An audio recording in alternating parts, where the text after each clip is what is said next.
ആ, പ്രത്യേകിച്ച് ഇന്ന് ഞാൻ പറയുന്നതൊക്കെ കേൾക്കാൻ പറ്റുന്നുണ്ട്. അത് വലിയ സന്തോഷം.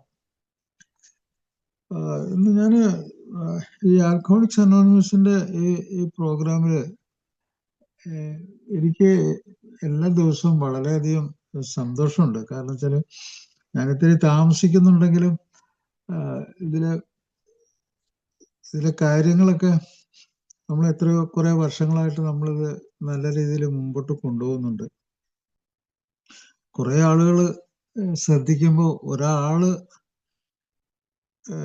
ഈ കാര്യങ്ങളൊക്കെ മനസ്സിലാക്കി ഇതിൽ കൂടി രക്ഷപ്പെടുവാണെങ്കിൽ ഇതിന്റെ ആ വലിപ്പം എന്താണെന്ന് ചോദിച്ചാൽ എനിക്ക് പറയാനുള്ളത് ഈ ജീവിതത്തിന്റെ തന്നെ വലിപ്പം എന്താണോ അത്രയും വലിപ്പമുണ്ട്. കാരണം ഒരു മദ്യാസക്ത രോഗം അല്ലെങ്കിൽ മറ്റേതെങ്കിലും ഒരു ലഹരി നമ്മുടെ തലച്ചോറിനെ ബാധിച്ചിട്ടുള്ള രോഗം, ഈ രോഗത്തെക്കുറിച്ച് പൊതുവെ പല ആൾക്കാരും പൊതുജനങ്ങളൊക്കെ ലഹരി രോഗം എന്തോ ഒരു കുഴപ്പം പിടിച്ച് ഒരു ഒരു തകരാറുള്ള ഒരാള്, എന്തോ കുഴപ്പക്കാരൻ, ശല്യക്കാരൻ, അങ്ങനെയൊക്കെ ഒരു ധാരണ അവര്. പക്ഷെ അവർക്ക് ഇത് നമ്മളോട് എന്താണ് ചെയ്യുന്നത്? ഈ മദ്യമോ അല്ലെങ്കിൽ മറ്റു ലഹരി വസ്തുക്കൾ നമ്മുടെ ശരീരത്തിലേക്ക്, നമ്മുടെ മനസ്സിലേക്ക്, നമ്മുടെ ജീവിതത്തിലേക്ക് ഇറങ്ങി വരുമ്പോൾ അത് നമ്മളോടും നമ്മുടെ കുടുംബത്തിനോടും നമ്മുടെ ജീവിതത്തോടും നമ്മൾ ഇത്രയും കാലം ജീവിച്ച ഈ ഈ ജീവിതത്തിലെ ചുറ്റുപാടിനോടും അത് എത്ര ഗുരുതരമായിട്ടുള്ള കാര്യങ്ങൾ ചെയ്യണമെന്നുള്ള അങ്ങനത്തെ ഒരു ധാരണയൊന്നും കൊണ്ടല്ല ആൾക്കാർ സംസാരിക്കുന്നത്. ആൾക്കാർ ഒരു മറ്റു ലഹരി ഉപയോഗിച്ചിട്ട് ഒരു രോഗാവസ്ഥയിലെത്തിയ ഒരാളെ കാണുന്നത് ഒരിക്കലും ശരിയാകാത്ത, ഒരിക്കലും നന്നാകാത്ത, ഒരിക്കലും ഗുണം പിടിക്കാത്ത ഒരാളായിട്ടാണ് കണക്കാക്കുന്നത്. അതാണ് ജനത്തിന്റെ ധാരണ അതാണ്. പക്ഷെ അവര് ഈ പറയുന്ന ജനത്തില് പല ആൾക്കാരും തന്നെ പല ലഹരി വസ്തുക്കളും ചെറുതായിട്ടോ ചെറിയ അളവിലോ അല്ലെങ്കിൽ അയാൾക്ക് ഇഷ്ടപ്പെട്ട അളവിലോ ഉപയോഗിക്കുന്ന ആളായിരിക്കും. ഇപ്പൊ ഉദാഹരണത്തിന് അയാൾ പുകവലിക്കുന്ന ആളായിരിക്കും, അയാൾ മദ്യം കഴിക്കുന്ന ആളായിരിക്കാം. പക്ഷെ അയാള് ഇങ്ങനെയുള്ള ഒരാളെ, ഒരു അസുഖം ബാധിച്ച ഒരാളെ അയാൾ വളരെ മോശക്കാരനായിട്ടാണ്. അപ്പൊ ഇതിന്റെ ഇടയിൽ തന്നെ ഒരു കമ്പാരിസൺ ഉണ്ട്, ഒരു താരതമ്യമുണ്ട്. ഒരല്പം ഉപയോഗിക്കുന്ന ആള്, വല്ലപ്പോഴും ഉപയോഗിക്കുന്ന ആള്, അല്ലെങ്കിൽ സ്ഥിരമായിട്ട് ഉപയോഗിക്കുന്ന ഒരാള്, ഇങ്ങനെയൊക്കെയുള്ള ഒരു ധാരണ ഇതിന്റെ ഇടയിൽ തന്നെ ഉണ്ട്. അങ്ങനെ ഒരു വേർതിരിവ്, ആ വേർതിരിവ് അനുസരിച്ച് ചില ചില അഭിപ്രായങ്ങൾ ചാർത്തി കൊടുക്കുന്നുണ്ട് ചില ആൾക്ക്. അവൻ വളരെ മോശക്കാരൻ, ഭയങ്കര കുഴപ്പക്കാരനോ അങ്ങനത്തെ. വാസ്തവത്തിൽ അവര് എന്താണ് ഈ സൂക്കേടെന്ന് അവരറിയുന്നില്ല. എന്ത് സംഗതിയാണ് അയാളെ തന്നെ ബാധിക്കാൻ പോകുന്ന ഒരു കുഴപ്പമായിരിക്കും അത്. ഇങ്ങനെയൊക്കെ ഉപയോഗിക്കുന്ന ആളെയും അയാളെ അടുത്ത മാസത്തിലോ അടുത്ത വർഷത്തിലോ അതിനടുത്ത വർഷത്തിലോ അയാളെയും തന്നെ ചിലപ്പോൾ മാരകമായിട്ട് ബാധിക്കാൻ പോകുന്ന ഒരു സംഗതി ആയിരിക്കും. എന്നാലും അയാളത് അറിയുന്നില്ല. അയാള് അതിന്റെ അടിസ്ഥാന തത്വങ്ങള്, അടിസ്ഥാന കാര്യങ്ങള് അത് അയാളെയും അയാളുടെ കുടുംബത്തെയും അയാളുടെ ചുറ്റുപാടിനെ എങ്ങനെ ബാധിച്ചു, ഈ ഒരു അറിവില്ലാതെ വെറുതെ എന്തൊക്കെയൊക്കെ പറഞ്ഞുകൊണ്ടിരിക്കുക. ഞാൻ പറയുന്ന മദ്യാസക്ത രോഗമോ അല്ലെങ്കിൽ മറ്റു ലഹരി രോഗങ്ങളോ ഒരാളെ ബാധിച്ചിട്ടുണ്ടെങ്കിൽ അവര് ഏതെങ്കിലും ഒരു വിഷയം നമ്മുടെ ജീവിതത്തെ ഗൗരവമായിട്ട് ബാധിച്ചിട്ടുണ്ടെങ്കിൽ ആ രീതിയിൽ ഇതിനെ സ്വീകരിച്ചില്ലെങ്കിൽ, ഇതൊരു വളരെ തണുപ്പനായിട്ടുള്ള ഒരു മനോഭാവത്തോടു കൂടി സ്വീകരിക്കുകയാണെങ്കിൽ നാളെ അയാൾ മരിച്ചു പോകുന്ന എന്തവസ്ഥയിലാണെന്ന് അയാൾക്ക് പോലും തീരുമാനിക്കാൻ പറ്റാത്തൊരവസ്ഥയാണെന്ന് ഞാൻ പറയും. അപ്പൊ അതുകൊണ്ട് ഇത് വളരെ ഗൗരവത്തോടെയും ഇതിന്റെ ചികിത്സ വളരെ ഗൗരവത്തോടെയും വേറൊരാൾക്ക് ഒരു ഉപദേശം കൊടുക്കുന്നുണ്ടെങ്കിൽ അതും ഗൗരവത്തോടെയും അങ്ങനെ കാണാൻ കഴിവില്ലാത്ത ഒരാള് ഏഹ് അയാള് എനിക്ക് തോന്നുന്ന ഇതുകൊണ്ട് വലിയ ഗുണമൊന്നും കിട്ടാൻ പോകുന്നില്ല അയാൾക്ക്. അപ്പൊ ഈ ഗൗരവം പല ആൾക്കാരും നമ്മുടെ പ്രോഗ്രാമിലെത്തിയ പല ആളുകൾക്കും ഇത് വളരെയധികം ജീവിതം അങ്ങേയറ്റത്തെ കുഴപ്പത്തിൽ എത്തി മരണത്തിന്റെ വക്കിലെത്തിയപ്പോഴൊക്കെയാണ് ചില ആൾക്കാർ ഇങ്ങനെ ഞാൻ ഈ പറഞ്ഞ ഗൗരവം കണ്ടത് നേരം. ഇനിയൊരടി മുമ്പോട്ട് ജീവിതം ഇല്ല. എന്തൊക്കെ ഉള്ളൊരു ധാരണ, ഒരു എന്താ പറയാ, ഒരു വളരെ വളരെ വളരെ ഒരു നരകതുല്യമായിട്ടുള്ളൊരവസ്ഥ അത് സൃഷ്ടിക്കപ്പെട്ടപ്പോഴാണ് അവര് ഗൗരവ് എന്നുള്ള ആ അവസ്ഥയിൽ ഇത് എടുത്തത്. അപ്പൊ അതുകൊണ്ട് ഞാൻ ഈ പ്രോഗ്രാമിൽ ഞാൻ സംസാരിക്കുമ്പോൾ എനിക്ക് എൻ്റെ മുമ്പില് ഞാൻ പല ആൾക്കാരെയും ഉദ്ദേശിക്കുന്നുണ്ട്. ചിലപ്പോൾ ഒരു മദ്യാസക്തന്റെ കുടുംബാംഗങ്ങളോ അല്ലെങ്കിൽ മദ്യമോ മറ്റു ലഹരി വസ്തുക്കളോ ഒരിക്കലും ഉപയോഗിക്കാത്ത ഒരാളോ, അങ്ങനെ ഒരാളുണ്ടാവുമെന്ന് എനിക്ക് തോന്നുന്നില്ല.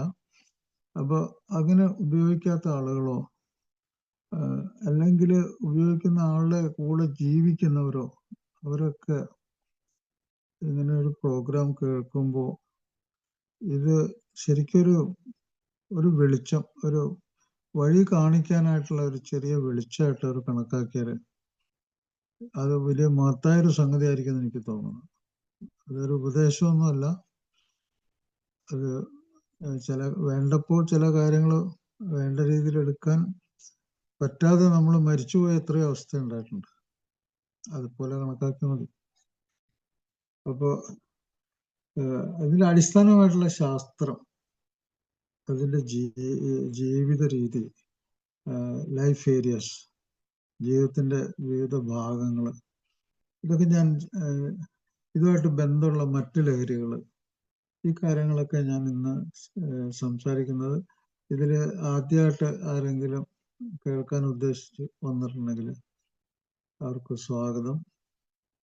ഇതൊരു ഉപദേശമല്ല, അത് ആദ്യം അവർ മനസ്സിലാക്കുക. ഇതൊരു ഉപദേശമോ അല്ലെങ്കിൽ ഒരു പഠിപ്പിക്കലോ മറ്റൊന്നുമല്ല.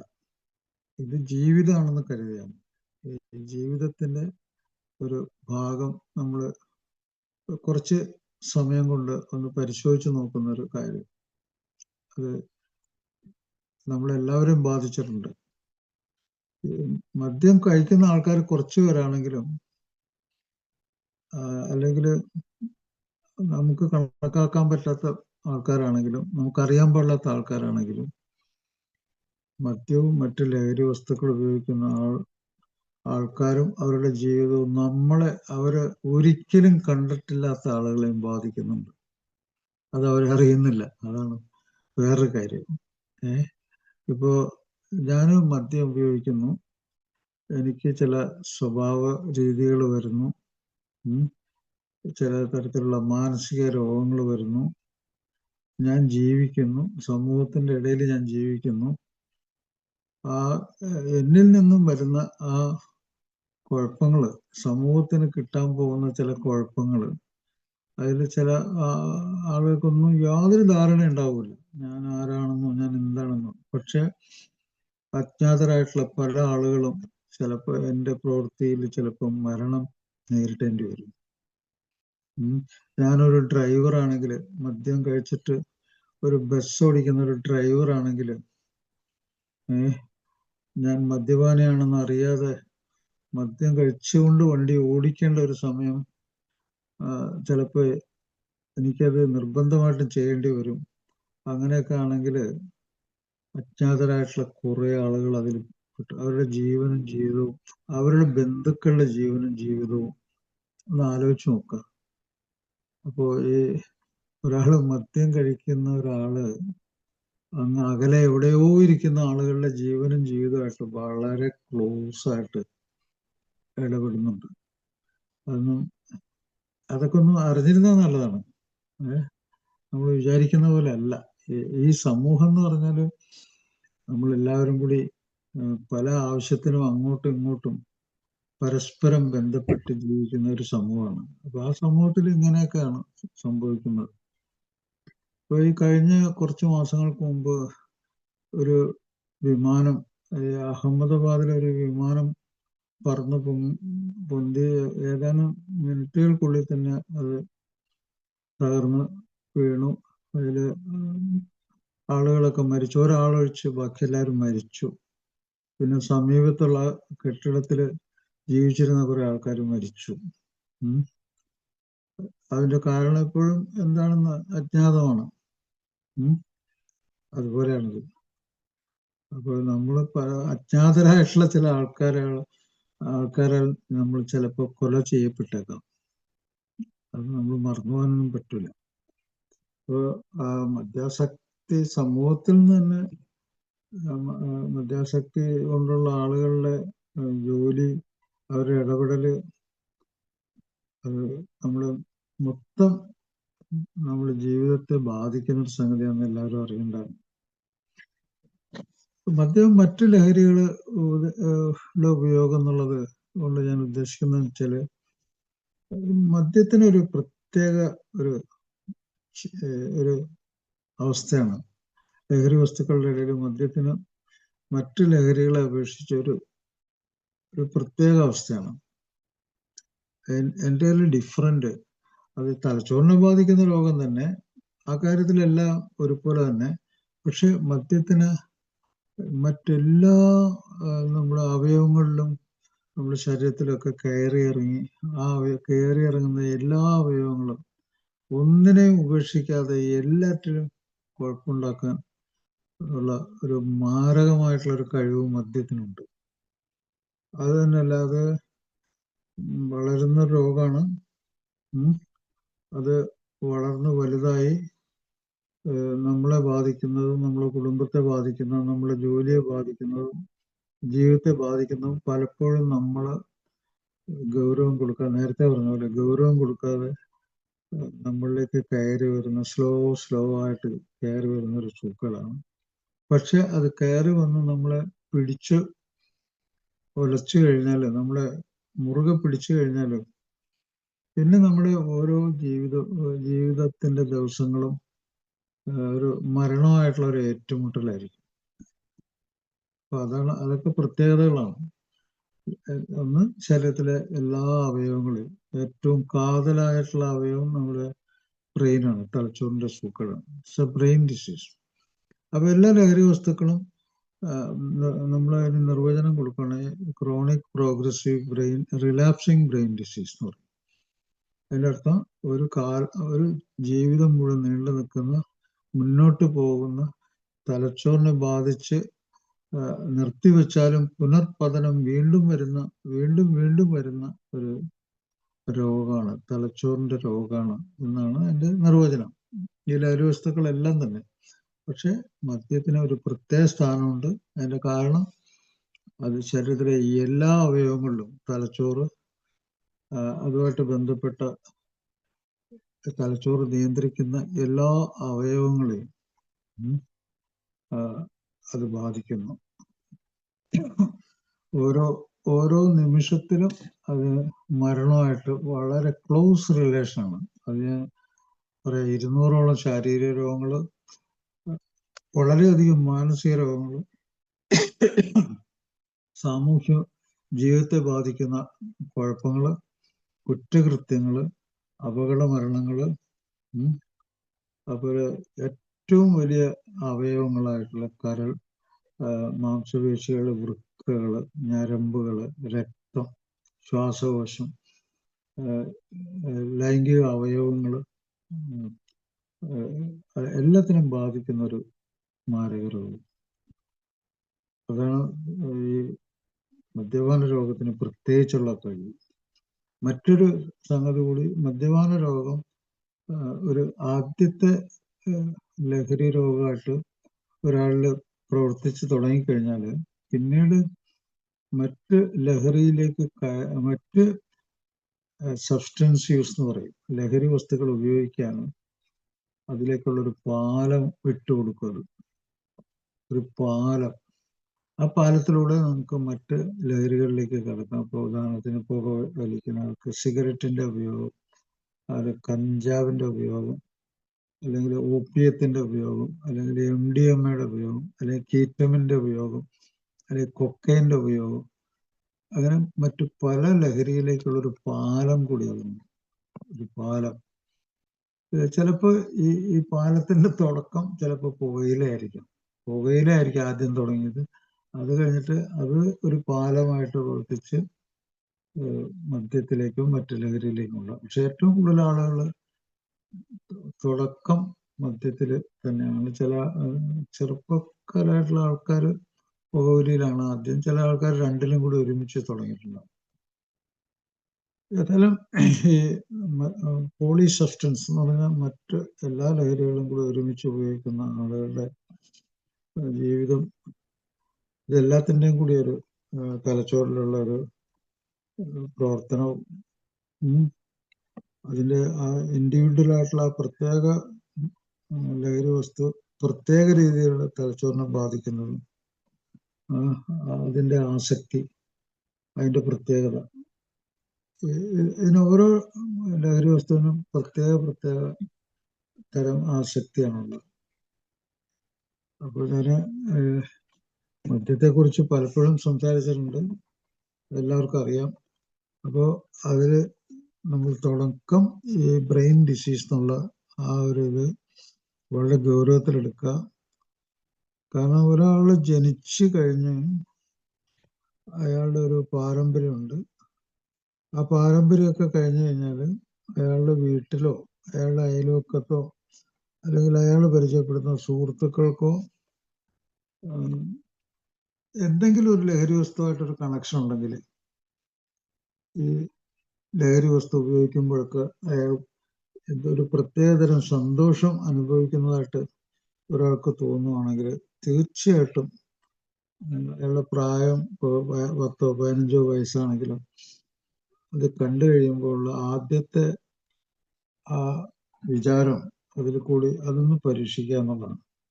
ആ പരീക്ഷണത്തിലൂടെ അയാൾ അതിനെ കണ്ടെത്തും. അയാൾ ചിലപ്പോൾ അതിൽ കൂടി മുന്നോട്ട് പോകും. ഇത് വളരെ പ്രധാനപ്പെട്ട സംഗതിയാണ്. അപ്പോൾ സ്വന്തം വീട്ടിലോ അല്ലെങ്കിൽ ചുറ്റുപാടോ അല്ലെങ്കിൽ സുഹൃത്തുക്കളോ ചെറിയ പ്രായത്തിൽ തന്നെ അത് ഉപയോഗിക്കുമ്പോൾ അവർ അതിൽ പ്രത്യേക സന്തോഷം കാണിക്കുന്നുണ്ടെങ്കിൽ, അവർ വീണ്ടും അത് ഉപയോഗിക്കുന്നുണ്ടെങ്കിൽ എന്തുകൊണ്ട് തനിക്കും അതൊന്ന് പരീക്ഷിച്ച് നോക്കാൻ പറ്റില്ല, തനിക്കൊന്ന് പരീക്ഷിച്ച് നോക്കണം. അതിൽ കൂടി എത്രയോ ആൾക്കാർ അങ്ങനെ ഒരു തുടക്കത്തിൽ കൂടി മദ്യപാനത്തില് മറ്റു ലഹരിയിലേക്കും കടന്നു പോയിട്ടുണ്ട്. അത് അപ്പൊ രണ്ട് തരം അവിടെ, രണ്ട് പരിപാടി ഒരുമിച്ചാണ് അവിടെ. ഒന്ന് കുടുംബത്തിൽ നിന്നും അല്ലെങ്കിൽ ചുറ്റുപാടിൽ നിന്നും അയാളിലേക്ക് രോഗം എത്തുന്നു, അതിനെക്കുറിച്ചുള്ള ചിന്ത എത്തുന്നു, അത് പരീക്ഷണം നടത്താനുള്ള ഒരു ആഗ്രഹം എത്തുന്നു, അയാൾ പരീക്ഷിക്കുന്നു. അതിൽ കൂടി അയാൾക്ക് പാരമ്പര്യം സ്ട്രോങ് ആണെങ്കിൽ ആ പാരമ്പര്യം ഊട്ടി ഉറപ്പിക്കാനുള്ള ഒരു ഏറ്റവും നല്ലൊരു സൗകര്യമാണത്. അതുപോലെ അയാളുടെ ചുറ്റുപാട് അനുകൂലമാണെങ്കിൽ അയാൾക്ക് അതിൽ ഒട്ടിപ്പിടിച്ച് നിൽക്കാനുള്ള ഏറ്റവും നല്ല അനുകൂല ഘടകം അവിടെ ഉണ്ട്. അങ്ങനെ എത്രയോ ആൾക്കാർ 10 12 വയസ്സിൽ 15 വയസ്സിലൊക്കെ മദ്യവും മറ്റു ലഹരി വസ്തുക്കളൊക്കെ ഉപയോഗിച്ച് എത്രയോ ആൾക്കാർ അവര് എന്താ പറ്റുക വെച്ചാൽ അവരുടെ ജീവിതം അവിടെ വെളിച്ചം കിടക്കാത്ത ഒരു മുറി, ഒരു സ്വാതന്ത്ര്യം ഇല്ലാത്തൊരവസ്ഥ, അയാൾക്ക് മറ്റ് ചോയ്സുകളൊന്നും ഇല്ലാത്തൊരവസ്ഥ. ചോയ്സ് എന്ന് പറഞ്ഞാൽ പല ആളുകളും ഇപ്പോൾ ചെറിയ പ്രായത്തിൽ പല ആഗ്രഹങ്ങളുണ്ടാവും. ഞാൻ എന്തെങ്കിലുമൊക്കെ ആയിത്തീരാൻ ആഗ്രഹിക്കും, എന്തെങ്കിലും എനിക്ക് എൻ്റെ കഴിവിനനുസരിച്ച് ഞാൻ പലതും ആയിത്തീരാൻ ആഗ്രഹിക്കും. പക്ഷെ ഇത് തിരഞ്ഞെടുത്താൽ മറ്റ് ചോയ്സ് ഉണ്ടാവില്ല. ചോയ്സ് നമ്പർ 1 ചോയ്സ് ഇതായിട്ട് മാറും. Number 1 choice. അപ്പൊ ആ തെരഞ്ഞെടുപ്പ് മറ്റൊന്നും തിരഞ്ഞെടുക്കാൻ അത് സമ്മതിക്കില്ല. ഇത് ഉപേക്ഷിച്ചിട്ട് മറ്റൊന്നും തിരഞ്ഞെടുക്കാൻ ഇത് സമ്മതിക്കില്ല. അങ്ങനത്തെ ഒരു അവസ്ഥ. അപ്പൊ ആദ്യത്തെ പർപ്പസ് ഇതായി മാറും. ആദ്യത്തെ ചോയ്സ് ഇതായിട്ട് മാറും. അപ്പൊ അതിൽ കൂടി ആ ജീവിതം ഛിന്ന ഭിന്നമായിട്ട് പോകുന്ന പറയും. ഛിന്ന ഭിന്നമായിട്ട്. അത് വളരെ കറക്റ്റാണ്. കാരണം വെച്ചാല് ഈ ബ്രെയിൻ, നമ്മുടെ ബ്രെയിനിനെ പറ്റിയുള്ള ഇപ്പൊ നിങ്ങൾ പറയുന്ന ഈ മൊബൈലൊക്കെ നിങ്ങൾ അടിച്ചു നോക്കിക്കഴിഞ്ഞാൽ നിങ്ങൾക്ക് ഒരു ദിവസം 100 കണക്കിന് ഈ യൂട്യൂബിലും അതിലൊക്കെ പല തരത്തിലുള്ള പ്രസന്റേഷൻസും പലതും നമുക്ക് കാണാൻ പറ്റും. അതില് ഒരു 90% കാര്യങ്ങൾ എന്തിനെ പറ്റിയാണെന്ന് അറിയുമോ? Brain related. നമ്മുടെ ഏറ്റവും ജീവനും ജീവിതവും നമ്മളെ ആയി മാറി നമ്മളെ മുന്നോട്ട് നയിക്കുന്ന തലച്ചോറ്. അതുമായിട്ട് ബന്ധപ്പെടാത്ത ഒരു സംഗതിയില്ല. ബ്രെയിൻ റിലേറ്റഡ് ആണ്. ആ കാര്യങ്ങളാണ് എല്ലാ സംഗതി. ഇപ്പോ അതില് ഉപദ്രവങ്ങളുണ്ട്, അനുകരണങ്ങളുണ്ട്, അതില് ശത്രുതയുണ്ട്, പാരനോയിഡ് എന്ന് പറഞ്ഞാൽ ഒരു ഗൂഢചിന്ത, കൊല്ലണം എന്നൊക്കെയുള്ള ആഗ്രഹം, ഗൂഢചിന്ത, ഉപദ്രവിക്കണം എന്നുള്ള ആഗ്രഹം, നിരന്തരം ഉപദ്രവിക്കണം എന്നുള്ള ആഗ്രഹം, കൊല്ലണം എന്നുള്ള ആഗ്രഹം, അതാണ് ഗൂഢചിന്ത. പാരനോയിഡ് ഐഡിയാസ് എന്നൊക്കെ പറയും. പാരനോയിഡ് ഐഡിയാസ് ഉള്ളത് ഒരു മാനസിക രോഗത്തിന്റെ ലക്ഷണം കൂടിയാണ്. മയക്കുമരുന്ന് ഉപയോഗിക്കുന്നവരുടെ ലക്ഷണം കൂടിയാണ്. ഹോമിസൈഡ്, കൊല്ലണം എന്നുള്ള ആഗ്രഹമുള്ളവരുടെ ഒരു ഇത് കൂടിയാണ്. അപ്പൊ നിങ്ങൾക്ക് അത് ആലോചിച്ചാൽ മനസ്സിലാകും. നമ്മുടെ ചുറ്റുപാട് എല്ലാ ദിവസവും നമ്മൾ ടി വിയിലും പത്രത്തിലൊക്കെ വായിക്കുന്ന ആ ഗൂഢചിന്തകള്, പാരനോയിഡ് ഐഡിയാസ്, കൊലപാതകം നടത്താനുള്ള ആഗ്രഹങ്ങൾ, അതൊക്കെ ഇതിന്റെ പുറകിൽ പ്രവർത്തിക്കുന്നത് അബ്നോർമലായി മാറുന്ന ഒരു ബ്രെയിനാണ്. അസാധാരണ രീതിയിലേക്ക് തിരിയുന്ന ഒരു തലച്ചോറാണ്. അപ്പോ അത് ഞാൻ പറയുന്നത് ഗൗരവം കൊടുക്കാൻ വേണ്ടി ഞാൻ പറയുന്ന സംഗതിയാണ്. പക്ഷെ ഇന്നിപ്പോ ഇത് കേൾക്കുന്ന പല ആൾക്കും സമാധാനത്തോടു കൂടി കേൾക്കാൻ പറ്റുന്നുണ്ടായിരിക്കാം. പക്ഷെ അവർക്ക് അവരുടെ ഉള്ളിൽ കുറച്ച് ചിന്തകളൊക്കെ മാറ്റിമറിക്കപ്പെട്ടിട്ടുണ്ട്, കുറച്ച് ഗൗരവം വന്നിട്ടുണ്ട്. അതുകൊണ്ടാണ് അവർക്ക് ഇത് കേൾക്കുമ്പോൾ അത്ര ഒരു ഇതായിട്ട് തോന്നാതെ കേട്ടോണ്ടിരിക്കാൻ പറ്റുന്നത്. അതുകൊണ്ട് തന്നെയാണെന്ന് എനിക്ക് തോന്നുന്നത്. സഹിക്കാൻ പറ്റുന്നത് അതുകൊണ്ടായിരിക്കും. ചില ആൾക്കാർക്ക് ഇതിന്റെ ഉള്ളിലായാവുന്ന ഒരാളും ഇതിന്റെ ഉള്ളിൽ നിന്ന് പുറത്തു കിടക്കാൻ ആഗ്രഹിക്കുന്ന ആളും തമ്മിൽ വ്യത്യാസമുണ്ട്.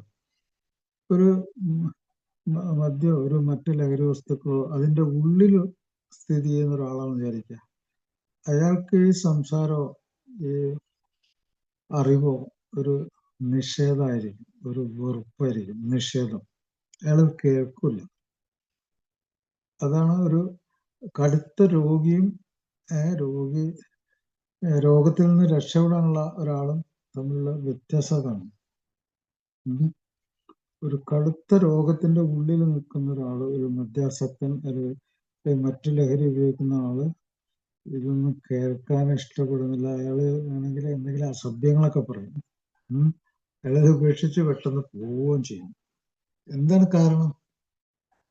അതിന്റെ കാരണം യുക്തി അനുസരിച്ച് അത് മനസ്സിലായിരുന്നു. അതിന്റെ യുക്തി ഇതാണ്. ഈ അഡിക്ഷൻ, അതിന്റെ വാക്കിന്റെ അർത്ഥം ഒട്ടിപ്പിടിക്കലാണ്. ഈ ഒട്ടിപ്പിടിക്കല് അത് ഒരു ലഹരി വസ്തു ഉൽപ്പാദിപ്പിക്കുന്ന അമിതമായിട്ട് അയാൾ മനസ്സിലാക്കുന്ന ഒരു സന്തോഷം, ശരീരത്തിൽ വരുന്ന മാറ്റങ്ങളും, അയാൾ ഉദ്ദേശിക്കുന്ന ആനന്ദം, ആ ആനന്ദത്തിന് പകരം വയ്ക്കാൻ അയാൾക്ക് വേറെ ഒന്നുമില്ല. അതുകൊണ്ട് അതിനെതിരായിട്ട് പറയുന്ന എല്ലാറ്റിനും അയാൾ വിമർശിക്കും, സ്വീകരിക്കില്ല. അയാളുടെ ഒന്നാം സ്ഥാനം അതാണ്. ഒന്നാമത്തെ അയാളുടെ ഇഷ്ടം ലഹരി വസ്തു ഉപയോഗിക്കുന്ന. അതുകൊണ്ട് അയാള് അതിനെ നിഷേധിക്കും. അതിനെതിരായി എന്തെങ്കിലും ആരെങ്കിലും പറഞ്ഞാൽ നിഷേധിക്കും.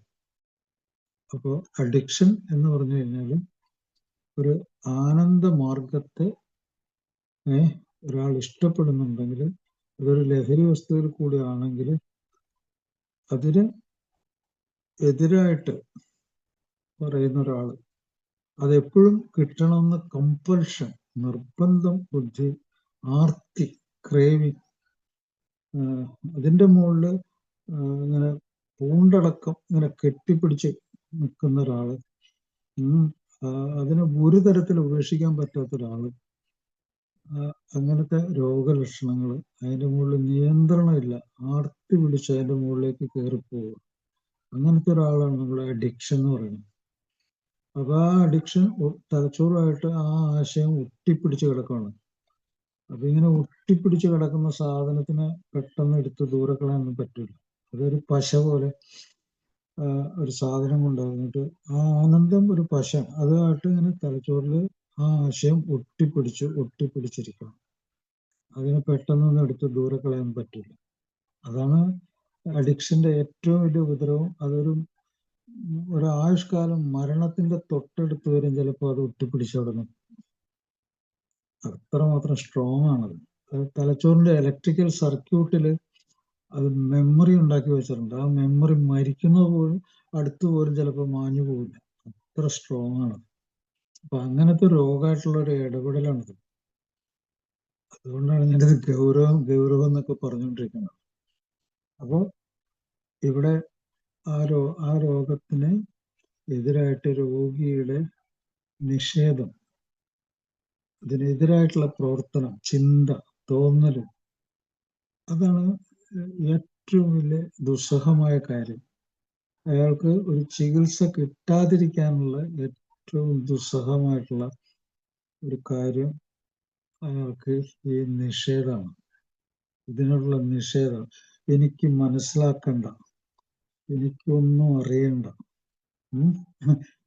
കട്ടൻ ഡ്രൈ ആയിട്ട് അയാൾ പറയും, എനിക്കൊന്നും അറിയണ്ട, എനിക്കൊന്നും മനസ്സിലാക്കണ്ട, ഒരു ഉപദേശവും വേണ്ട എനിക്ക്. അയാൾക്കെല്ലാം ഉപദേശമായിട്ടാണ് തോന്നുന്നത്, ജീവിതമായിട്ട് തോന്നുന്നില്ല.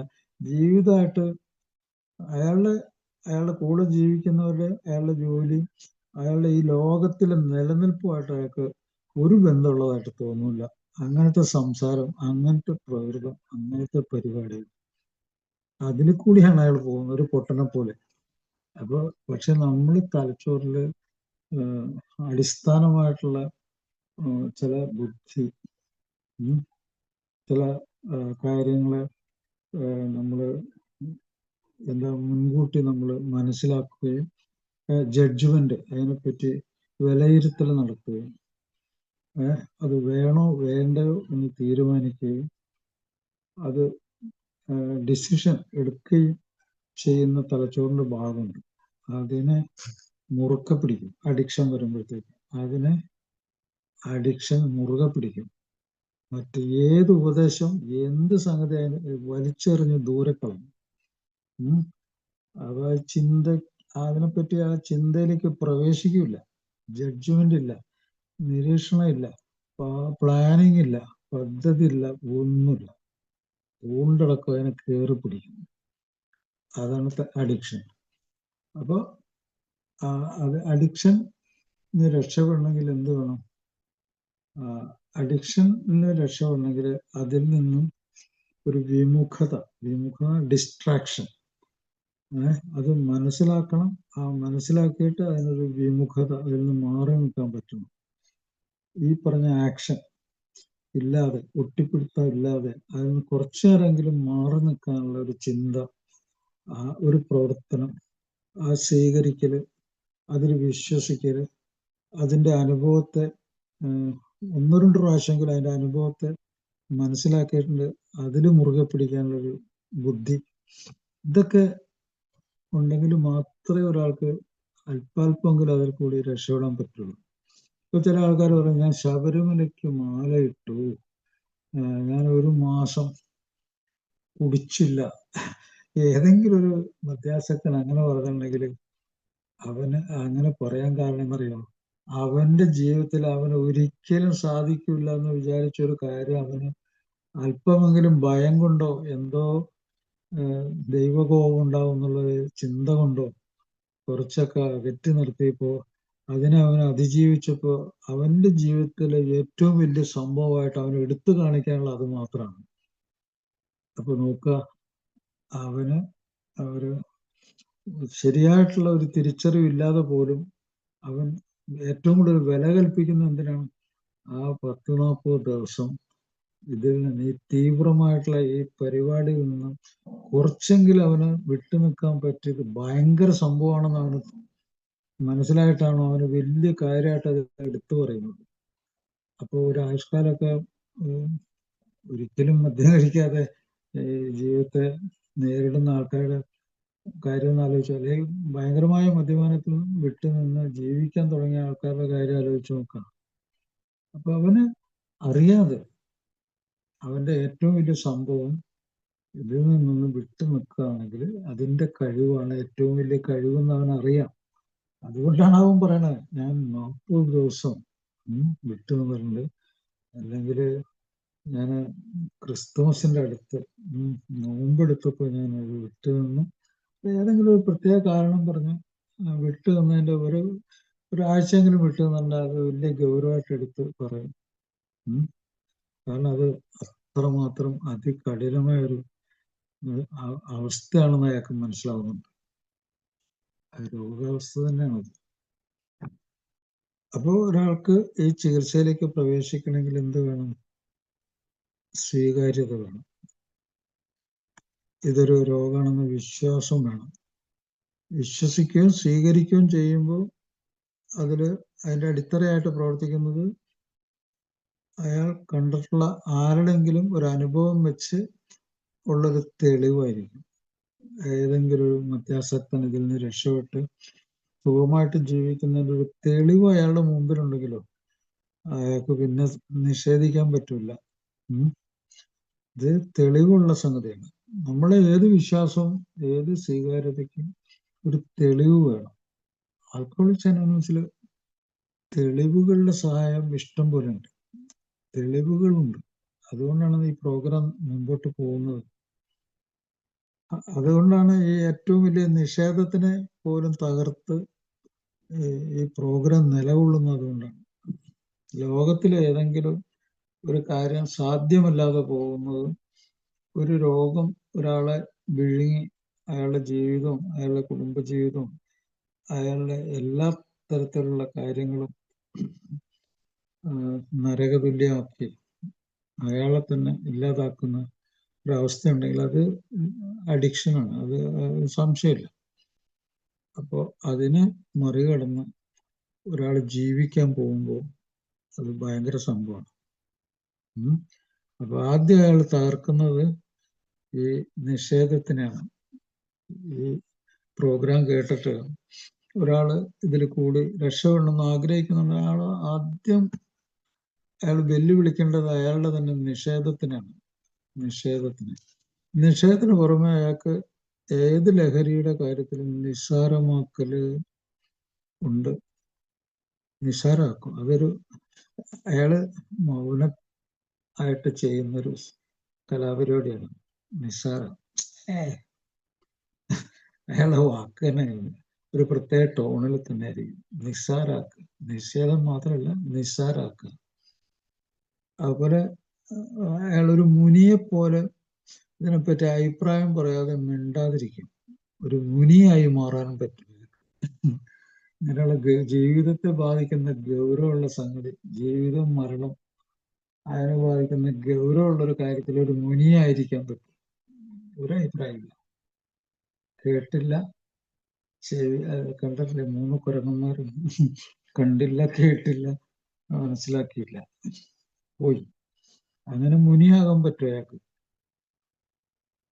അപ്പൊ നിസ്സാരാക്കാൻ പറ്റും, മുനിയാകാൻ പറ്റും. മറ്റൊരു അടവ് കൂടിയുണ്ട്, അടവ് നയം. അതാണ് യുക്തി പറയുക, റാഷണാലിറ്റി. യുക്തി ഇല്ലാത്ത യുക്തി, അതൊരു പൊട്ടത്തരാണ്. യുക്തി ഇല്ലാത്ത യുക്തി പല ആൾക്കാരും പറയണത് നിങ്ങൾ കേട്ടിട്ടുണ്ടാവും. ഞാനൊരു കല്ലുവെട്ടുകാരനല്ലേടാ, ഞാൻ രാവിലെ മുതൽ വൈകിട്ട് വരെ കഠിനമായി അധ്വാനിക്കുന്നവനല്ലേ, ഞാനല്പം മദ്യം കഴിച്ചാൽ നിനക്കെന്താണ്? അതുകൊണ്ട് എന്ത് ദോഷമാണ്? അപ്പൊ ഈ കഠിനാധ്വാനം ചെയ്യുന്ന എല്ലാവരും കുറച്ച് മദ്യം കഴിച്ചാൽ അയാളുടെ ആരോഗ്യം മെച്ചപ്പെടും, ഭയങ്കര സംഭവമാണ്. അതാണ്, അത് യുക്തിയാണ്. അതിൽ ഒരു യുക്തിയില്ല. കഠിനമായി അധ്വാനിക്കുന്ന ആള് വീണ്ടും കഠിനമായി തളർന്നു പോകുമല്ലോ മധ്യത്തിൽ. അപ്പൊ അത് യുക്തിയില്ലാത്തൊരു പൊട്ടത്തനാണ്. പക്ഷെ അയാളൊരു യുക്തിയായിട്ടാണ് അത് പറയുന്നത്. അപ്പോൾ അയാളുടെ സ്വഭാവത്തിൽ ഇതൊക്കെ കയറി വരും. ഈ നിഷേധവും നിസ്സാരാക്കലും, അതെല്ലാ അഡിക്ഷനും. ഈ മുനിയായി മാറാനുള്ള സ്വഭാവം, ഈ യുക്തി പറയുന്ന സ്വഭാവം, വേണ്ടി വന്നാൽ കൂടുതൽ പറഞ്ഞാൽ അടിക്കുകയും ചെയ്യും, അല്ലെങ്കിൽ ചീത്ത വിളി ചെയ്യും. ആങ്കർ, ദേഷ്യം കൊണ്ട് പ്രതിരോധിക്കും. നീ ആരായി എന്നെ ഉപദേശിക്കാൻ? നീ എൻ്റെ ആരാണ്? അങ്ങനെയൊക്കെ വേണം പൊട്ടിക്കറി. അപ്പൊ ഇങ്ങനെയുള്ള അവസ്ഥയിൽ നിന്നാണ് ഇതിനെയൊക്കെ അതിജീവിച്ചിട്ട് വേണം ഈ പ്രോഗ്രാമില് കയറുവും. അത് എന്താണെന്ന് അറ്റ്ലീസ്റ്റ് അത് കേട്ട് മനസ്സിലാക്കിയിട്ട് അതിൽ കൂടി ചില കാര്യങ്ങൾ ചെയ്യാനുണ്ട്. ഈ പ്രോഗ്രാമിൽ എത്തിക്കഴിഞ്ഞാൽ പല കാര്യങ്ങളുണ്ട്. ഒന്ന്, പ്രോഗ്രാമില് അക്സെപ്റ്റൻസ് ഉണ്ടെന്ന് പറഞ്ഞല്ലോ. അത് സ്വീകരിക്കുക മാത്രമല്ല, ഒരു ആക്ഷൻ ഉണ്ട്, ഒരു പ്രവർത്തനം.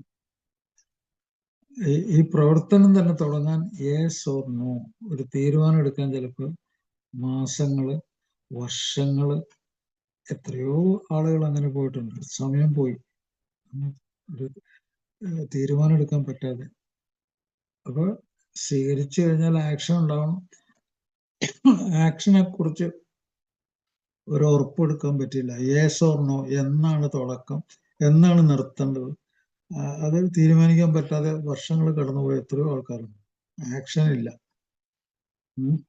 ആക്ഷൻ എടുക്കണോ വേണ്ടയോ, അതിന് ആംബിവലൻസ് എന്നൊക്കെ പറയും ഇംഗ്ലീഷിലെ. ആംബിവലൻസ്, വേണോ വേണ്ടയോ. അഥവാ ഒരു ആക്ഷൻ എടുത്തു, അത് കുറച്ച് ദിവസം കഴിഞ്ഞപ്പോഴത്തേക്കും അതിന്റെ തിക്തഫലങ്ങൾ, പിന്മാറ്റത്തിന്റെ തിക്തഫലങ്ങൾ വന്നപ്പോൾ വീണ്ടും അത് ബ്രേക്ക് ചെയ്തു. അത് ആക്ഷൻ മെയിൻറ്റെയിൻ ചെയ്തില്ല, നിലനിർത്തിയില്ല. അതുകൊണ്ട് വീണ്ടും പഴയ അവസ്ഥയിലേക്ക് പോയി. എന്തായി?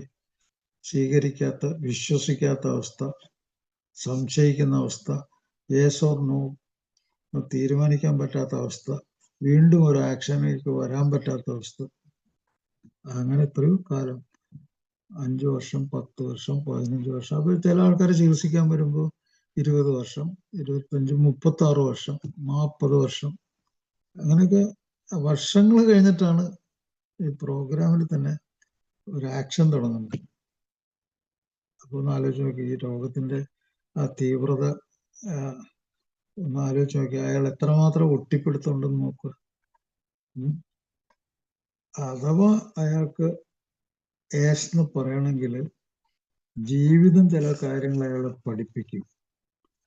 ഇനി നിനക്കൊരു ജോലി കിട്ടില്ല, നീ ജോലി ഇല്ലാതെ ഇങ്ങനെ അലഞ്ഞെരിഞ്ഞ് നടക്കും, നിനക്ക് ഒരു ജീവിതം മുന്നോട്ട് കൊണ്ടുപോകാൻ പറ്റാത്ത അവസ്ഥ വരും, ഒരു ഭീഷണിയൊക്കെ ഉണ്ടാവും. അതുണ്ടാകാൻ ചിലപ്പോൾ, അല്ലെങ്കിൽ ഒരു രോഗാവസ്ഥകൾ വന്ന് അവശനാക്കിയ അയാളെ മരണത്തിന്റെ ഒരു ചിത്രം കാണിച്ചു കൊടുക്കും. അതിനാണ് നമ്മൾ പഴമക്കാർ പറയണ അടിത്തട്ടിൽ തട്ട്. അത് ഏത് രോഗമാണെങ്കിലും, മദ്യപാനാണെങ്കിലും, പുകയില വലിച്ചിട്ടാണെങ്കിലും, അല്ലെങ്കിൽ MDMA ഉപയോഗിച്ചിട്ടാണെങ്കിലും ഒക്കെ പെട്ടെന്ന് തന്നെ പണി കാണിച്ചു വരും. ഇനി ജീവിതം മുന്നോട്ടില്ല. അത് ഇടയ്ക്കിടയ്ക്ക് പെട്ടെന്ന് കാണിച്ചു തരും. പക്ഷെ വീണ്ടും അത് നമ്മൾ അപ്പുറത്തേക്ക് ചാടിപ്പോകും. അപ്പൊ അത് നമ്മള് പഴമക്കാരെ പറയും, അവൻ മൂത്തിട്ടില്ല, അവൻ പഴുത്തിട്ടില്ല, അവൻ ഇതുവരെയായിട്ടും അവന് ഏശിയിട്ടില്ല എന്ന് പറയും. അപ്പൊ അവന് ഒരു മരണഭീതിയെങ്കിലും തോന്നണം. നമ്മുടെ ജീവിതത്തിലെ ഏറ്റവും വലിയൊരു സംഭവം എന്ന് പറയും, പലപ്പോഴും നമ്മളെ ഈ ഭയം നമ്മളെ ബുദ്ധിയിലേക്ക് പ്രവേശിക്കാൻ ഒരു പ്രവൃത്തി നടത്തുന്നുണ്ട്. ഭയം, ആ കാര്യത്തിൽ ഭയം ഒരു പോസിറ്റീവായിട്ടുള്ള ഒരു സംഗതിയായിട്ട് പ്രവർത്തിക്കും. ഏത് മരണത്തിന്റെ അടുത്ത് നിൽക്കുന്ന സമയത്തും ഭയം നമ്മളെ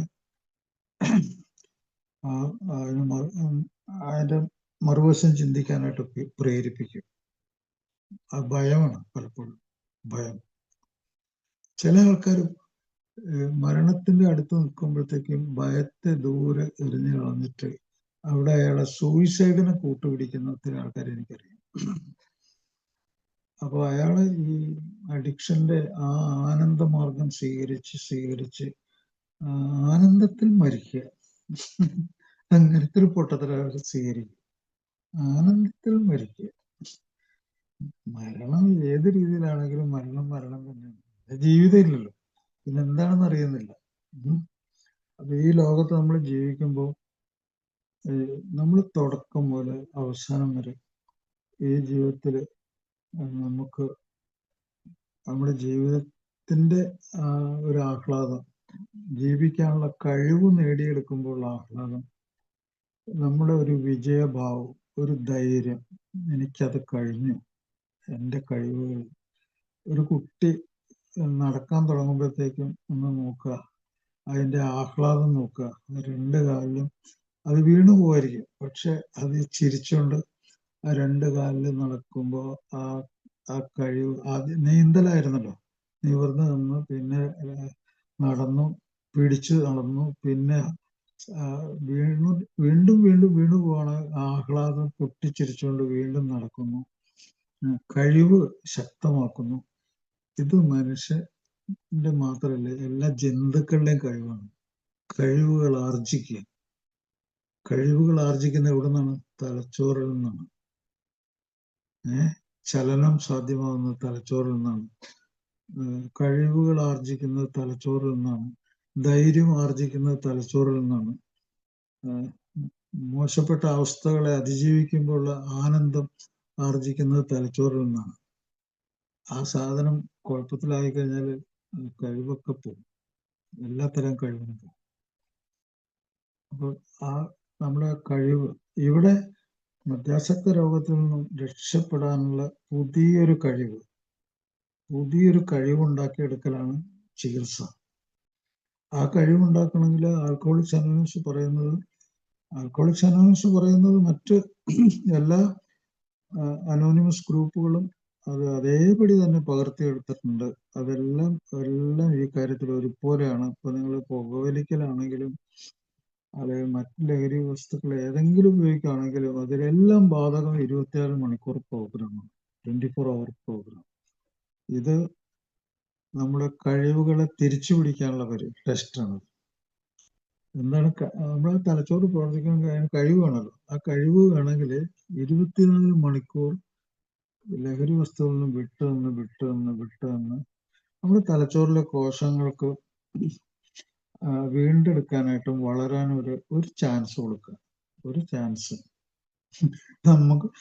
നമ്മളെ ജീവിക്കാൻ ഒരു ചാൻസ് ഒന്ന് കൊടുക്കുക. അതിനോട് എന്തെങ്കിലും ഒരു ദയ തോന്നുക, ഒരു ചെറിയ ദയ. അങ്ങനെ 24 മണിക്കൂർ വീതം അതിനൊരു ചാൻസ് കൊടുക്കുക ജീവിക്കാനായിട്ട്.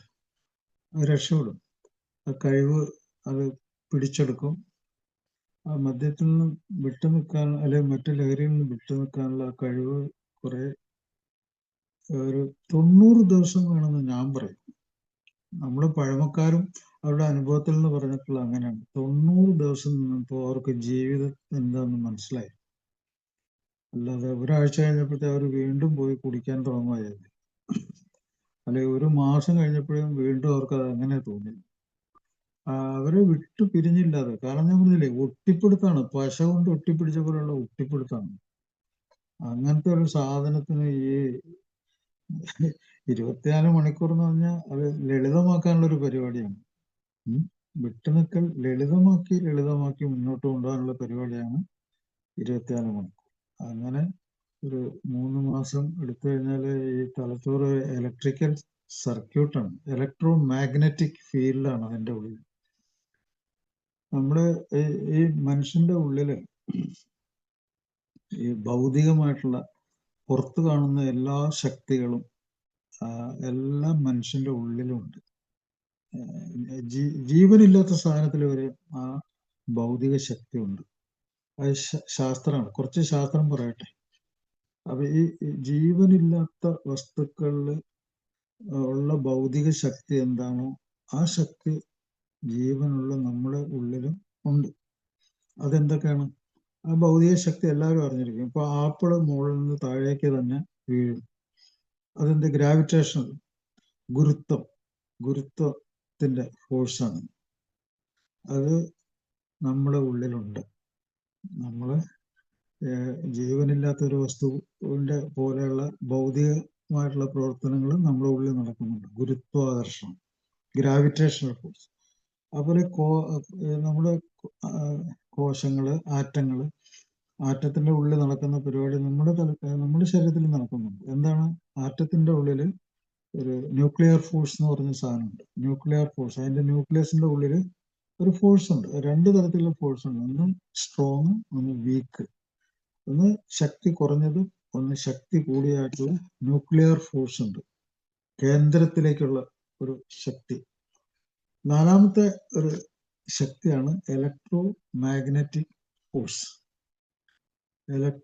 ഇലക്ട്രിസിറ്റിയും മാഗ്നറ്റിസവും വളരെ അടുത്ത സംഗതിയാണ്. അത് നമ്മുടെ ശരീരത്തിലുണ്ട്. നമ്മുടെ ശരീരത്തിൽ ഈ 4 സാധനങ്ങൾ പ്രവർത്തിക്കുന്നുണ്ട്. ഇപ്പൊ മറന്നുകൊണ്ട് അപ്പൊ നമ്മുടെ പല അവയവങ്ങളും ഈ പറഞ്ഞ ഭൗതിക ശക്തിയുടെ ഉള്ളിൽ പ്രവർത്തിക്കുന്നുണ്ട്. അപ്പൊ അതിൽ ഏറ്റവും പ്രധാനപ്പെട്ട സംഗതിയാണ് ഈ electro magnetic force.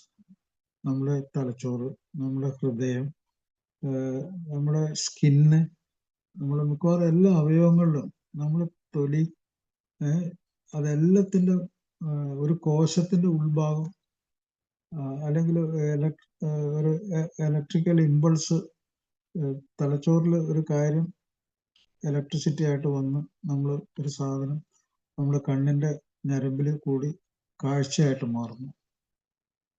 ഇലക്ട്രിസിറ്റിയാണത്, electro magnetic force. അപ്പൊ ഇലക്ട്രിസിറ്റിയാണത്. നെഗറ്റീവും പോസിറ്റീവും ആയിട്ടുള്ള സാധനങ്ങൾ ഇത് നമ്മുടെ ഉള്ളിലുണ്ട്. നമ്മുടെ ഉള്ളിൽ ധാരാളം കെമിക്കൽ റിയാക്ഷൻസ് ഉണ്ട്. ഇതൊക്കെ കൂടി ഇതെല്ലാം ചെയ്യുന്ന എന്തിനു വേണ്ടിയാണ്?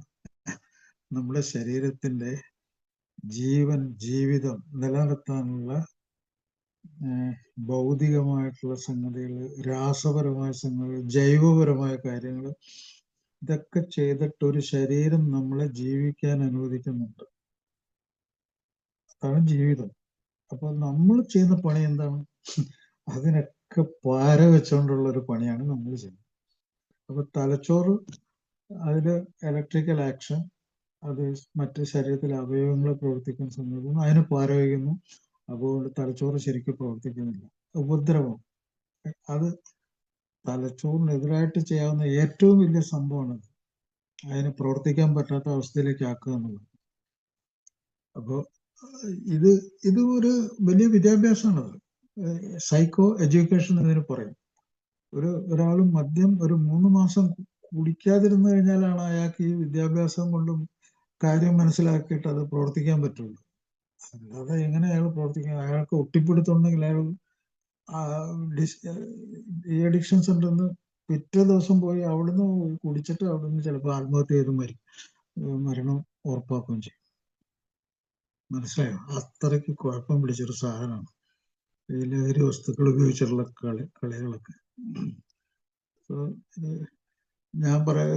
ഞാൻ ഏറ്റവും കൂടുതൽ ഈ രോഗങ്ങളെ കുറിച്ച് മനസ്സിലാക്കിയിട്ടും പഠിച്ചതിൽ വെച്ചും എനിക്ക് ഏറ്റവും ഭയങ്കര മോസ്റ്റ് ഡിഫിക്കൽട്ട്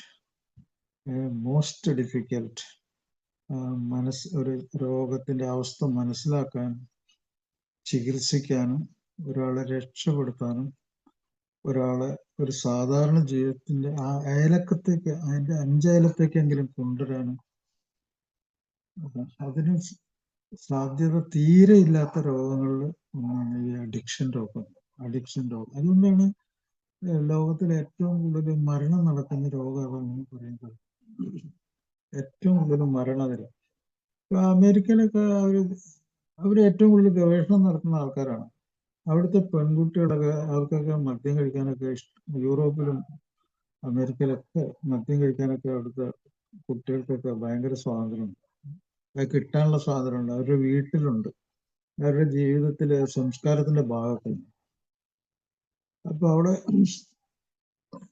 അവര് വിദ്യാഭ്യാസമൊക്കെ ഉണ്ട്, വിദ്യാഭ്യാസമൊക്കെ ഉണ്ട്. പക്ഷെ അവർക്ക് അവിടെ ജീവിക്കുന്ന കുട്ടികൾക്ക് ഈ ഒരു ഗുണമുണ്ട്. നമ്മുടെ ഇവിടുത്തെ കുട്ടികളെ അപേക്ഷിച്ച് ഒരു പ്രത്യേക ഗുണമുണ്ട്, നിയോട്ടോണി.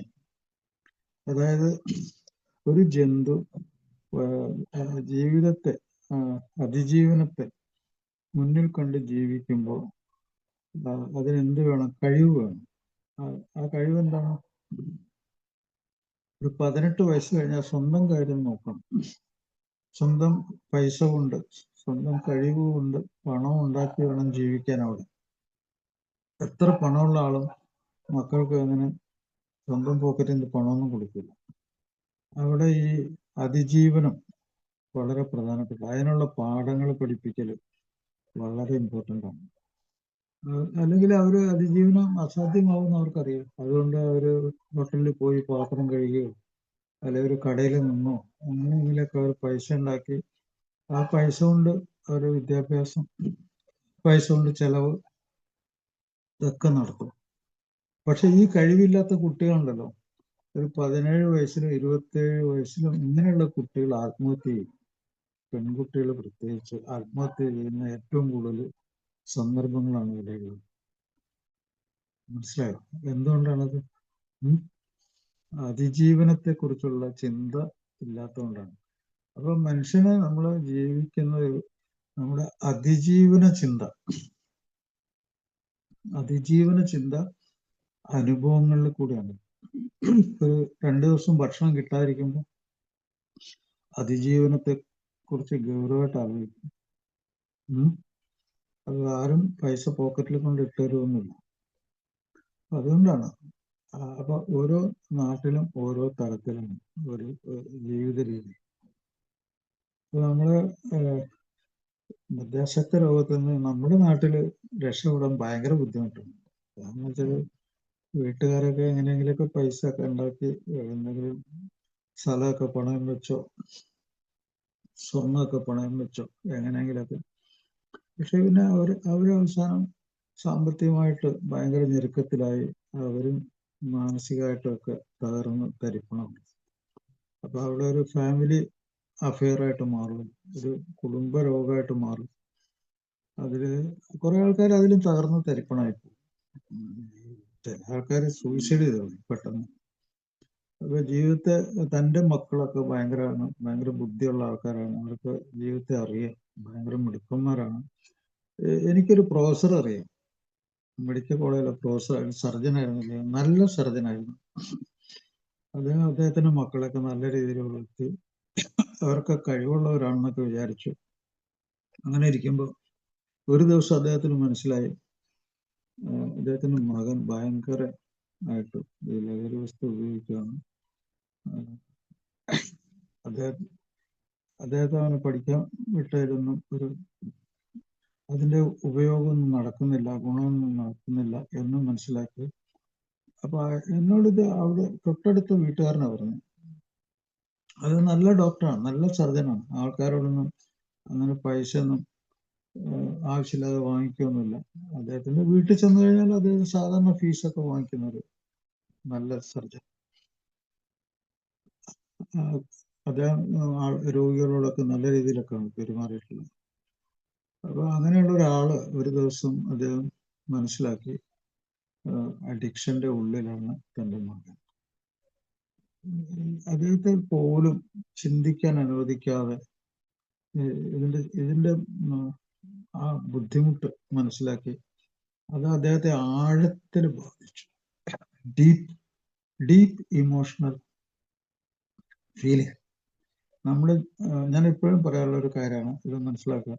നമ്മുടെ ജീവിതത്തെ ബാധിക്കുന്ന കാര്യങ്ങൾ ഒന്ന് സൂപ്പർഫിഷ്യൽ ഉപരിപ്ലവമായ ചില ഇമോഷൻസ്, വികാരങ്ങൾ നമ്മൾ നിസ്സാരമായിട്ട് തള്ളും, നമ്മൾ പൊരുത്തപ്പെട്ട് ജീവിക്കും, കുഴപ്പമില്ല.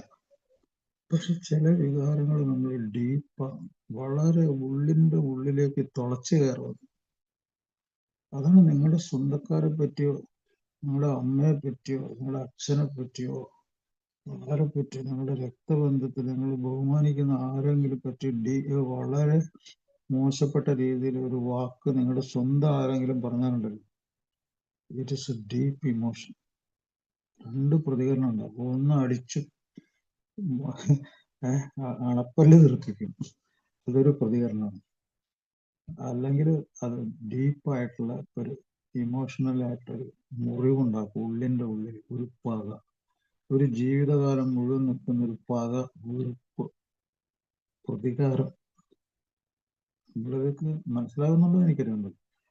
അപ്പൊ അങ്ങനെ മനുഷ്യൻ രണ്ട് തരത്തിലുള്ള ഇമോഷണൽ ആയിട്ടുള്ള ഫീലിങ്സ് അവന്റെ ഉള്ളിൽ സ്പർശിക്കും. ഒന്ന് സൂപ്പർഫിഷ്യൽ, ഒന്ന് ഡീപ്പ്.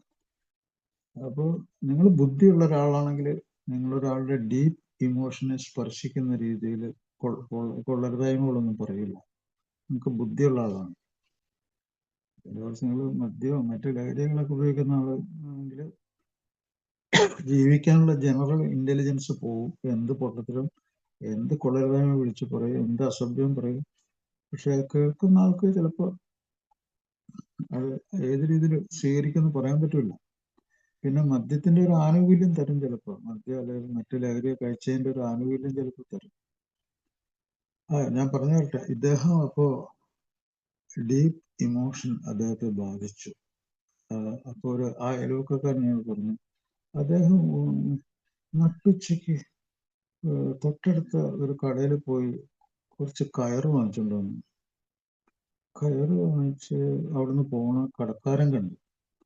ഒരു 1.5 മണിക്കൂർ കഴിഞ്ഞപ്പോൾ അവിടെ ഒരു മരണം നടന്നു. അദ്ദേഹം ആ കയറിൽ തൂങ്ങി മരിച്ചു. മനസ്സിലായോ? അതാണ് ഡീപ്പ് ഇമോഷൻ. ഇതൊക്കെ നിങ്ങൾ മനസ്സിലാക്കണം. ഇല്ലെങ്കിൽ നിങ്ങൾക്ക് അത് എന്തായാലും ഒരു പിടുത്തം കിട്ടും. അപ്പോൾ നിങ്ങൾ കൂടെ ജീവിക്കുന്നവരിത് ബാധിക്കുന്നുണ്ട്. അത് സൂപ്പർഫിഷ്യലാകാം, ഡീപ്പാകാം. ചിലപ്പോൾ അവർ നിസ്സാരമായിട്ട് തള്ളിയേക്കാം. അവരെങ്ങനെ സ്വീകരിക്കുന്നു നമുക്ക് പറയാൻ പറ്റില്ല. അപ്പോൾ അത് കൂടെ ജീവിക്കുന്നവർ കൂടി ബാധിക്കുന്ന ഒരു തലച്ചോറിനെ ബാധിക്കുന്ന, സ്വഭാവത്തെ ബാധിക്കുന്ന ഒരു രോഗമാണ്. ഇതൊക്കെ ആദ്യമായിട്ട് വന്നിട്ടുള്ള ആൾക്കാർ ഇതൊക്കെ മനസ്സിലാക്കി കഴിഞ്ഞാൽ അവർക്ക് നല്ലതാണ്. അവർക്ക് ഈ വിദ്യാഭ്യാസം ഭയങ്കര ആവശ്യമാണ്. ഒരു 24 പ്രോഗ്രാമിൽ കൂടി നമ്മളൊരു 3 മാസം കടന്നു കഴിഞ്ഞാൽ നമ്മൾ പിന്നെ നമ്മൾ ജീവിതത്തിലേക്ക് തിരിച്ചു വരാനുള്ള പരിപാടിയാണ്. അവിടെ ഇത് വിട്ടു നിൽക്കലാണ്. ഇതിന് ഇംഗ്ലീഷിൽ പറയുന്നത് അബ്സ്റ്റിനൻസ്, നിർത്തിവെക്കലാണ്. ഒരു ആയുഷ്കാലം മുഴുവൻ നിർത്തിവെച്ച് തലച്ചോറിന് അങ്ങനെ എല്ലാ ദിവസവും ഉപയോഗിച്ച് അതിനെ ശരിപ്പെടുത്തി കഴിഞ്ഞാൽ അത് പെട്ടെന്ന് തന്നെ പണി വളരെ മോശമായി പോകും. അത് ഞാനിപ്പോ MRI സ്കാനൊക്കെ ചെയ്ത് എത്ര ആൾക്കാരുടെ തലച്ചോറ് ചുരുങ്ങിപ്പോയൊക്കെ ഞാൻ കണ്ടിരിക്കണം. എത്ര ആൾക്കാരുടെ എന്നിട്ട് അവൻ തർക്കിക്കുകയും വാദിക്കുകയും ചെയ്തിട്ടുണ്ട്. തലച്ചോറ് ചുരുങ്ങിപ്പോയവൻ എന്നോട് തർക്കിക്കുകയും വാദിക്കുകയും ചെയ്ത് ഞാൻ കണ്ടിട്ടുണ്ട്. എന്നോട് അസഭ്യം പറഞ്ഞവനെ എനിക്കറിയാം. എന്നെ ഭീഷണിപ്പെടുത്തിയവനെ എനിക്കറിയാം. അവന് രോഗമുണ്ടെന്ന് പറഞ്ഞതിന്. അപ്പൊ ഞാനതൊന്നും വലിയ ഗൗരവമാക്കിയിട്ടില്ല. അവന് അത്രമാത്രം രോഗമുണ്ടെന്നുള്ളത് ഞാൻ മനസ്സിലാക്കിയെന്നുള്ളൂ. എന്നോട് ചീത്ത വിളിച്ചു പോയ പള്ളിയിലെ അച്ഛന്മാരുണ്ട്. ചികിത്സിച്ചപ്പോൾ അയാളെ ഡിസ്ചാർജ് ചെയ്യാറായിട്ടില്ല, അയാൾക്ക് രോഗം ഇപ്പോഴും തുടർന്നുകൊണ്ടിരിക്കുക എന്ന് പറഞ്ഞതിന് ചീത്ത വിളിച്ചു പോയ ഒരു പള്ളിയിലെ അച്ഛനുണ്ട്. അപ്പൊ നിങ്ങൾ ഏത് പൊസിഷനാണ്, എത്ര വലിയ പ്രൊഫഷണലാണ്, എത്ര വലിയ പണക്കാരനാണ്, അതൊന്നും ഈ രോഗത്തെ സംബന്ധിച്ച് ഒരു നമ്മള് പറഞ്ഞുകൊണ്ട് വന്ന എന്താണ്, മദ്യവും മറ്റ് ലഹരി വസ്തുക്കളും തമ്മിലുള്ള ബന്ധങ്ങളും നമ്മൾ ജീവിക്കാനുള്ള ചാൻസ് ഇല്ലാതാകുന്നത്.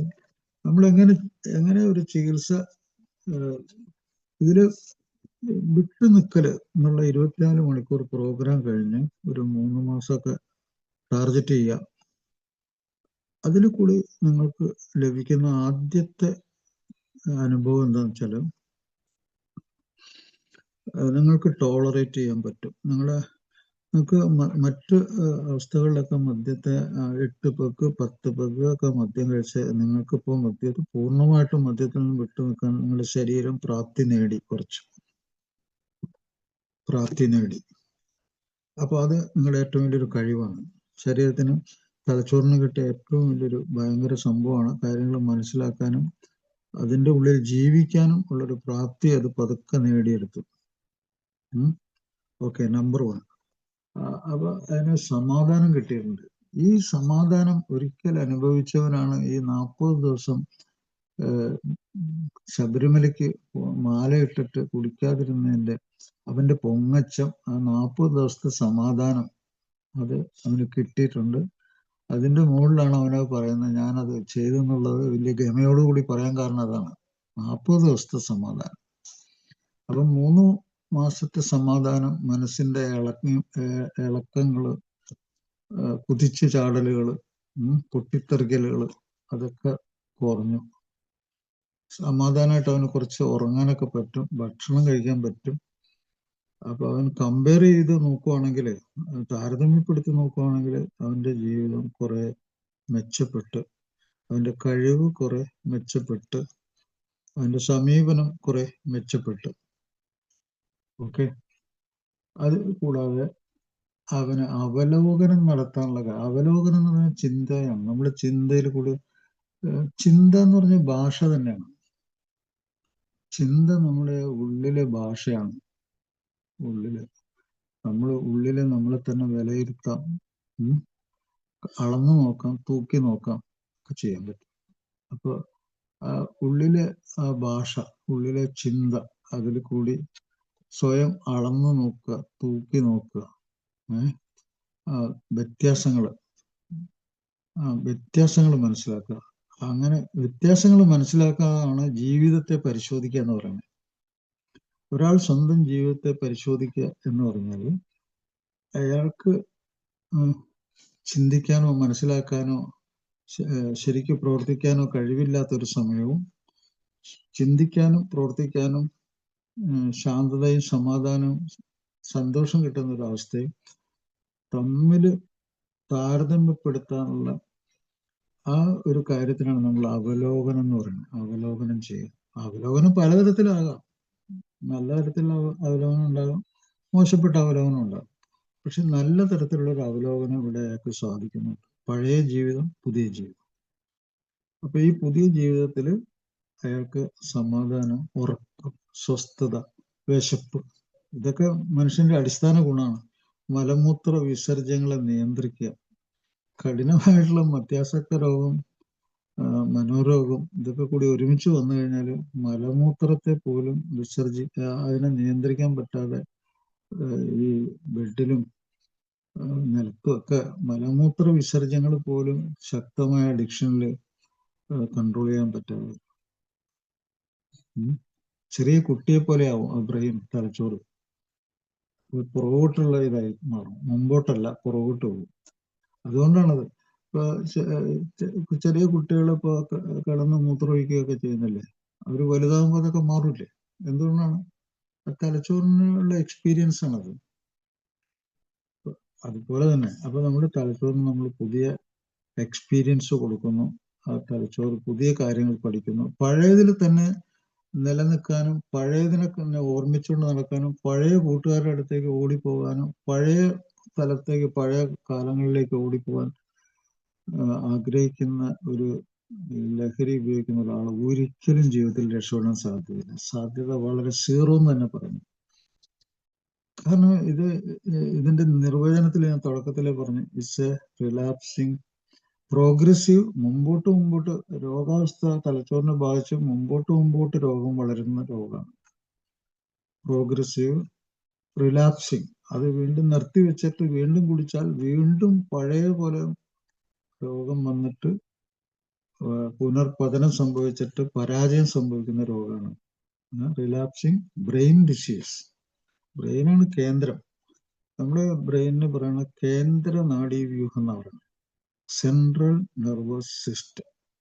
സെൻട്രൽ എന്താണ്? സെൻട്രൽ എന്ന് പറഞ്ഞാൽ ഏത് ഒരു സാധനത്തിന് കേന്ദ്രബിന്ദു, ജീവിതത്തിന്റെ കേന്ദ്രബിന്ദു, ജീവന്റെ കേന്ദ്രബിന്ദു, അത് നമ്മുടെ തലച്ചോറാണ്. ആ ജീവിതം എങ്ങനെ മുന്നോട്ട് പോകണം എന്നുള്ളത് നിശ്ചയിക്കുന്നത് അവിടെയാണ്. അതാണ് സെൻട്രൽ നെർവസ് സിസ്റ്റം എന്ന് പറയാൻ കാരണം. ഈ സെൻട്രൽ നെർവസ് സിസ്റ്റം ഈ ലോകമായിട്ട് കണക്ഷൻ ഉണ്ട്. പുറത്തുള്ള ലോകം, പുറത്തുള്ള പരിസ്ഥിതികൾ ഒക്കെ ആയിട്ട്, ചൂട്, തണുപ്പ്, ആളുകള്, സ്ഥലങ്ങള്, വസ്തുക്കള്, അവരുമായിട്ടുള്ള അടുപ്പം, സ്നേഹം, അത് ഏത് തരത്തില്, ഇതൊക്കെ ഭയങ്കര കണക്ഷൻ ഉണ്ട്. അത് മെമ്മറി ആയിട്ട് സൂക്ഷിച്ചു വെച്ചിട്ടുണ്ട് തലച്ചോറിൽ. അതാണ് കേന്ദ്ര ബിന്ദു, കേന്ദ്ര നെർവസ് സിസ്റ്റം എന്ന് പറയാൻ കാരണം. അതവിടെ സൂക്ഷിച്ചു വെച്ചിട്ടുണ്ട്. അപ്പോൾ ഈ ലോകത്തിൽ നിന്നുള്ള സന്ദേശങ്ങൾ എല്ലാം കേന്ദ്ര നാഡീവ്യൂഹത്തിലേക്ക് എത്തിച്ചേരും. അവിടെ സൂക്ഷിച്ചു വെക്കും. അവിടെ അനുഭവങ്ങളായിട്ട് അത് മാറും, അത് ഓർമ്മയായിട്ട് മാറും, അത് അർത്ഥപൂർണമായിട്ടുള്ള സംഗതിയായിട്ട് മാറും. ഞാൻ നേരത്തെ പറഞ്ഞില്ലേ, ഡീപ്പ് ഇമോഷൻ അർത്ഥമുണ്ട്. അതുകൊണ്ടാണ് അദ്ദേഹം മരിച്ചുപോയത്. അദ്ദേഹത്തെ ബാധിച്ചത്. അപ്പോൾ ഓരോ മധ്യാസക്തൻ ചെയ്യുന്ന ഓരോ കാര്യങ്ങളും അയാളുടെ സ്വന്തക്കാരെയൊക്കെ വളരെ ഡീപ്പായിട്ട് ബാധിക്കാം, സൂപ്പർഫിഷ്യലായിട്ട് ബാധിക്കാം. അവരെ ഡീപ്പായിട്ട് ബാധിച്ചാൽ അവരുടെ തന്നെ ജീവൻ ചിലപ്പോൾ ഇല്ലാതാവും. നമ്മളൊക്കെ മനുഷ്യരെല്ലാവരും ഈ ഇലക്ട്രിക്കൽ ഇമ്പൾസിലൂടെ അങ്ങോട്ടും ഇങ്ങോട്ടും പ്രതികരിക്കുന്നുണ്ട്. അതിന് നമ്മുടെ ഭാഷയുണ്ട്, നമ്മുടെ ചലനങ്ങളുണ്ട്, നമ്മുടെ മുഖത്തെ മാംസപേശികള്, ശരീരത്തിലെ അവയവങ്ങൾ, പ്രത്യേകിച്ച് കൈകാലുകള്, തല, അതൊക്കെ ആംഗ്യ ഭാഷകളൊക്കെ ഉണ്ടാക്കുന്നുണ്ട്. അത് മറ്റുള്ളവരിലേക്ക് സന്ദേശം കൈമാറുന്നുണ്ട്. അപ്പോൾ ഒരു ശരീരം മറ്റൊരു ശരീരത്തിലേക്ക് വിവരങ്ങൾ കൈമാറുന്നുണ്ട്. വിവരങ്ങൾ കൈമാറുന്നുണ്ട്, വികാരങ്ങൾ കൈമാറുന്നുണ്ട്, ഫീലിങ്സ് ഉണ്ട്. അപ്പൊ അതൊക്കെ നിസ്സാര സംഗതികളല്ല. അപ്പൊ നമ്മൾ മനുഷ്യരൊക്കെ ഒറ്റയ്ക്ക് ജീവിക്കാൻ പറ്റില്ല, ഉപദ്രവിച്ചുകൊണ്ട് ജീവിക്കാനും പറ്റില്ല. നിരന്തരം ഒരാളെ ഉപദ്രവിച്ചുകൊണ്ട് ജീവിക്കുകയാണെങ്കിൽ ജീവിതമാവില്ല, പൊട്ടത്തരമാണ്, അത് മണ്ടത്തരമാണ്. ഒറ്റപ്പെട്ട് തന്നെ ചിലപ്പോ വിഷാദ രോഗം വന്ന് മരിക്കേണ്ടി വരും. അപ്പൊ അങ്ങനത്തെ ഒരു ഏറ്റവും വലിയ രോഗമാണ് മദ്യാസക്ത രോഗവും പുകവലി, അങ്ങനെയുള്ള രോഗങ്ങളൊക്കെ ഉണ്ടാക്കുന്ന ഒരു വലിയ രോഗമാണ്. അപ്പൊ ഈ പുകവലിക്കുന്ന ആൾക്ക് മറ്റു മാനസിക രോഗങ്ങളുണ്ടെങ്കിൽ അത് ഭയങ്കര ഗൗരവമായിട്ട് ബാധിക്കും. പുകവലി കൊണ്ട് മാനസിക രോഗം ഉണ്ടാവും. പുകവലി ഉണ്ടാകുന്ന ഏറ്റവും വലിയ മാനസിക രോഗമാണ് ആങ്സൈറ്റി, റെസ്റ്റ്ലെസ്നെസ്, ഉറക്കമില്ലായ്മ, വിഭ്രാന്തി, എക്സൈറ്റബിൾ, തലച്ചോറ് എക്സൈറ്റബിൾ, ഹൈലി ഇലക്ട്രിക്കലി എക്സൈറ്റബിൾ ആയിട്ട് ഇങ്ങനെ പഠിച്ചോണ്ടിരിക്കും, കൈയൊക്കെ വിറച്ചോണ്ടിരിക്കും, ശരീരമൊക്കെ. ഇപ്പൊ ലോകത്തിൽ ഏറ്റവും കൂടുതൽ ആളുകൾ വാസ്തവത്തിൽ മരിക്കുന്ന നമ്പർ 1 ഒരു രോഗമാണ് ഈ പുകവലി. കാരണം വെച്ച് കഴിഞ്ഞാല് അത് ഹൃദയമായിട്ട് എത്രമാത്രം ബന്ധമുണ്ട്. ഹൃദയത്തിലെ മിടിപ്പുകൾ, 2 സിഗരറ്റ് നിങ്ങൾ അടുപ്പിച്ചടുപ്പിച്ച് വലിച്ചിട്ട് കുറച്ചു നേരം നിങ്ങൾ പൾസ് എടുത്ത് നോക്കിക്കോളൂ, നമുക്ക് മനസ്സിലാകും. BP പരിശോധിച്ച് നോക്കുക, BP കൂടിയിരിക്കും. നിങ്ങളൊരു 10-15 സിഗരറ്റ് ഡെയിലി വലിക്കുന്ന ആളാണെങ്കിൽ നിങ്ങളുടെ ഹൃദയം അതിന് കുഴപ്പം പറ്റാനുള്ള സാധ്യത ഒരു 25% ഉണ്ടെന്ന് പറയുന്നു. നിങ്ങൾ ഈ രക്തക്കുഴലുകളെ ബാധിക്കുന്ന രോഗമായിട്ട് മരിക്കാനുള്ള സാധ്യത 25% ഉണ്ട്. അത് നിങ്ങൾ പുകവലി നിർത്തിക്കഴിഞ്ഞാൽ 6 മാസത്തിനുള്ളിൽ 50% നിങ്ങൾ മരണത്തെ തടഞ്ഞു നിർത്താനുള്ള സാധ്യത നേടിയെടുക്കുന്നവരാണ്.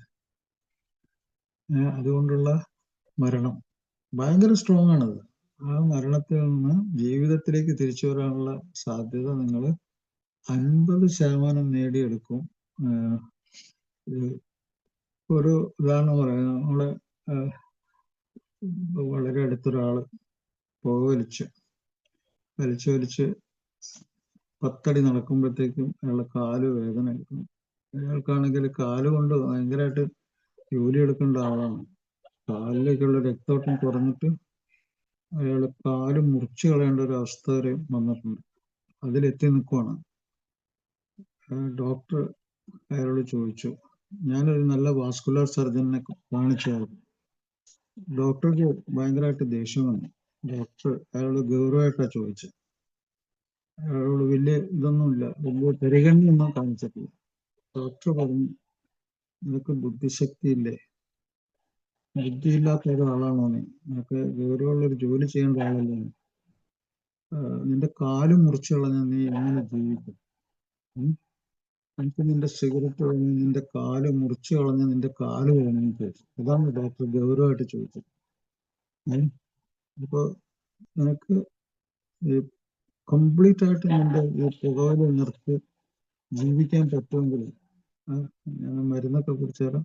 ഈ മരുന്ന് കഴിക്കുക, കംപ്ലീറ്റ് അബ്സ്റ്റ്, ടോട്ടൽ അബ്സ്റ്റൻസ്, വിട്ടു നിൽക്കില്ല, പൂർണ്ണമായിട്ടും.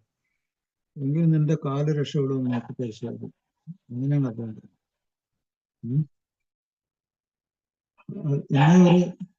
ഇന്ന ഒരു ആ ഇടപെടല് ഇടപെടലിൽ അയാൾ ശരിക്കും ഭയപ്പെട്ടു.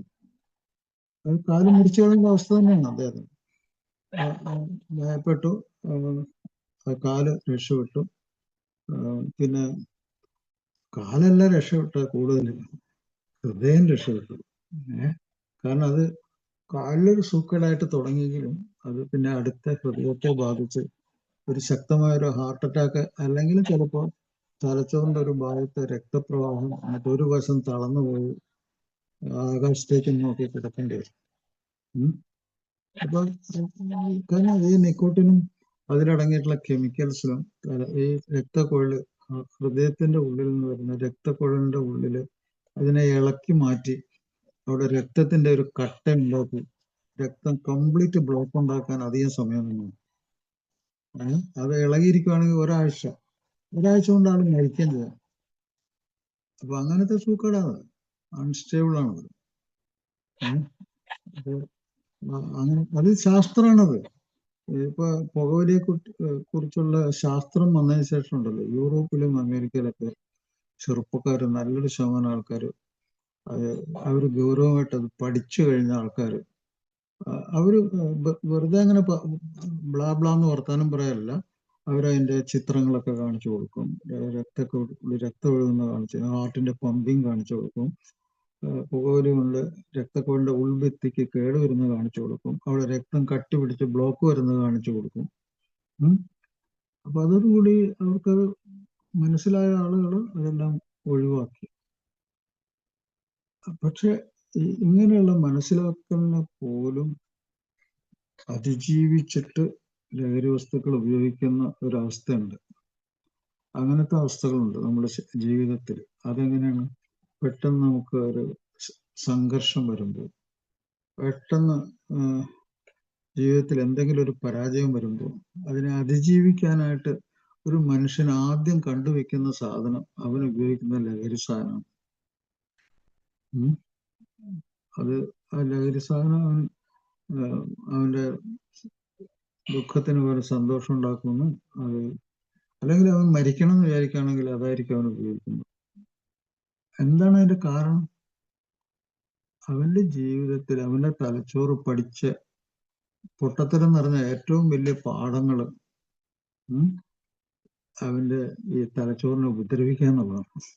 അതിനെ ഉപദ്രവിച്ച്, അവന്റെ ശരീരത്തെ ഉപദ്രവിച്ച്, അതാണ് മദ്യപാനം, മറ്റു ലഹരി ഉപയോഗിക്കുന്ന പല ആൾക്കാരും ബ്ലേഡ് കൊണ്ടൊക്കെ ശരീരം വരയുക, തല കൊണ്ട് അവിടെ ഇടിക്കുക, കൈ കൊണ്ട് പാറയുടെ മുകളിൽ അല്ലെങ്കിൽ മറ്റേ മുറിവുണ്ടാക്കുന്ന എന്തിലെങ്കിലും ഇടിക്കുക, അട്ടഹസിക്കുക, പൊട്ടിത്തെറിക്കുക. പക്ഷെ കുറെ കാലം ഇങ്ങനെയൊക്കെ വരുമ്പോഴത്തേക്കും നമ്മളെ ഈ തലച്ചോറ് ട്രെയിൻഡ് ആയിപ്പോകും. തലച്ചോറ് ഇങ്ങനെയുള്ള ഈ വികാരങ്ങളുടെയും ഇങ്ങനെ ഇളക്കങ്ങളുടെയും ഒരു ഇമേജ് കണ്ടത് ആണെങ്കിൽ അതിനെന്താ ഇഷ്ടം എന്നറിയാമോ? അതിനിങ്ങനെ ചെതറിക്കിടക്കുന്ന സാധനങ്ങൾ, പൊട്ടിയ ഗ്ലാസ്സുകൾ, കീറിപ്പറഞ്ഞ വസ്ത്രങ്ങൾ, അല്ലെങ്കിൽ അടി കൊണ്ട് കിടക്കുന്ന ആരെങ്കിലും മനുഷ്യര്, പൊളിച്ച കസേരകൾ, അതൊക്കെ കാണുമ്പോൾ തലച്ചോറിന് ഭയങ്കര ഒരു സംഗതിയായി മാറും. പിന്നെ അതിന് എപ്പോഴും ഇഷ്ടം അത് കണ്ട് അത് താൻ എന്തോ ഒരു വലിയ സംഭവം നടത്തി. അതാണ് ഇപ്പൊ അത്യാവശ്യത്തിന് വീട്ടിലേക്ക് വരുമ്പോൾ ഭാര്യയായിട്ട് സംസാരിച്ച് എന്തെങ്കിലും ഒരു പ്രശ്നം വന്ന് അവന് ആദ്യം ചെയ്യുന്ന, അവിടെ ദാരിദ്ര്യം പിടിച്ച രണ്ട് പിള്ളേരിരുന്ന് അവിടെ ഇരിക്കുന്നുണ്ടോ, തലയും ചൊറിഞ്ഞ് അവിടെ ഇരിക്കുന്നുണ്ടോ, അതിങ്ങടെ കഴിക്കാനുള്ള ചോറും പാത്രം എടുത്ത് അവൻ ദൂരെ വലിച്ചെറിഞ്ഞ് കളയും. അവൻ പിന്നെ അത് സ്ഥിരം ആ പണി ചെയ്യും. ഒന്ന് ആലോചിച്ച് നോക്കുക. എന്തുകൊണ്ട് അവനത് സ്ഥിരം ചെയ്യുന്നത്? കാരണം അങ്ങനെ ചെതറിക്കിടക്കുന്ന സാധനങ്ങളാണ് അവന്റെ തലച്ചോറിന് ഏറ്റവും ഇഷ്ടപ്പെട്ട സാധനം. അതാണ് അഡിക്ഷൻ.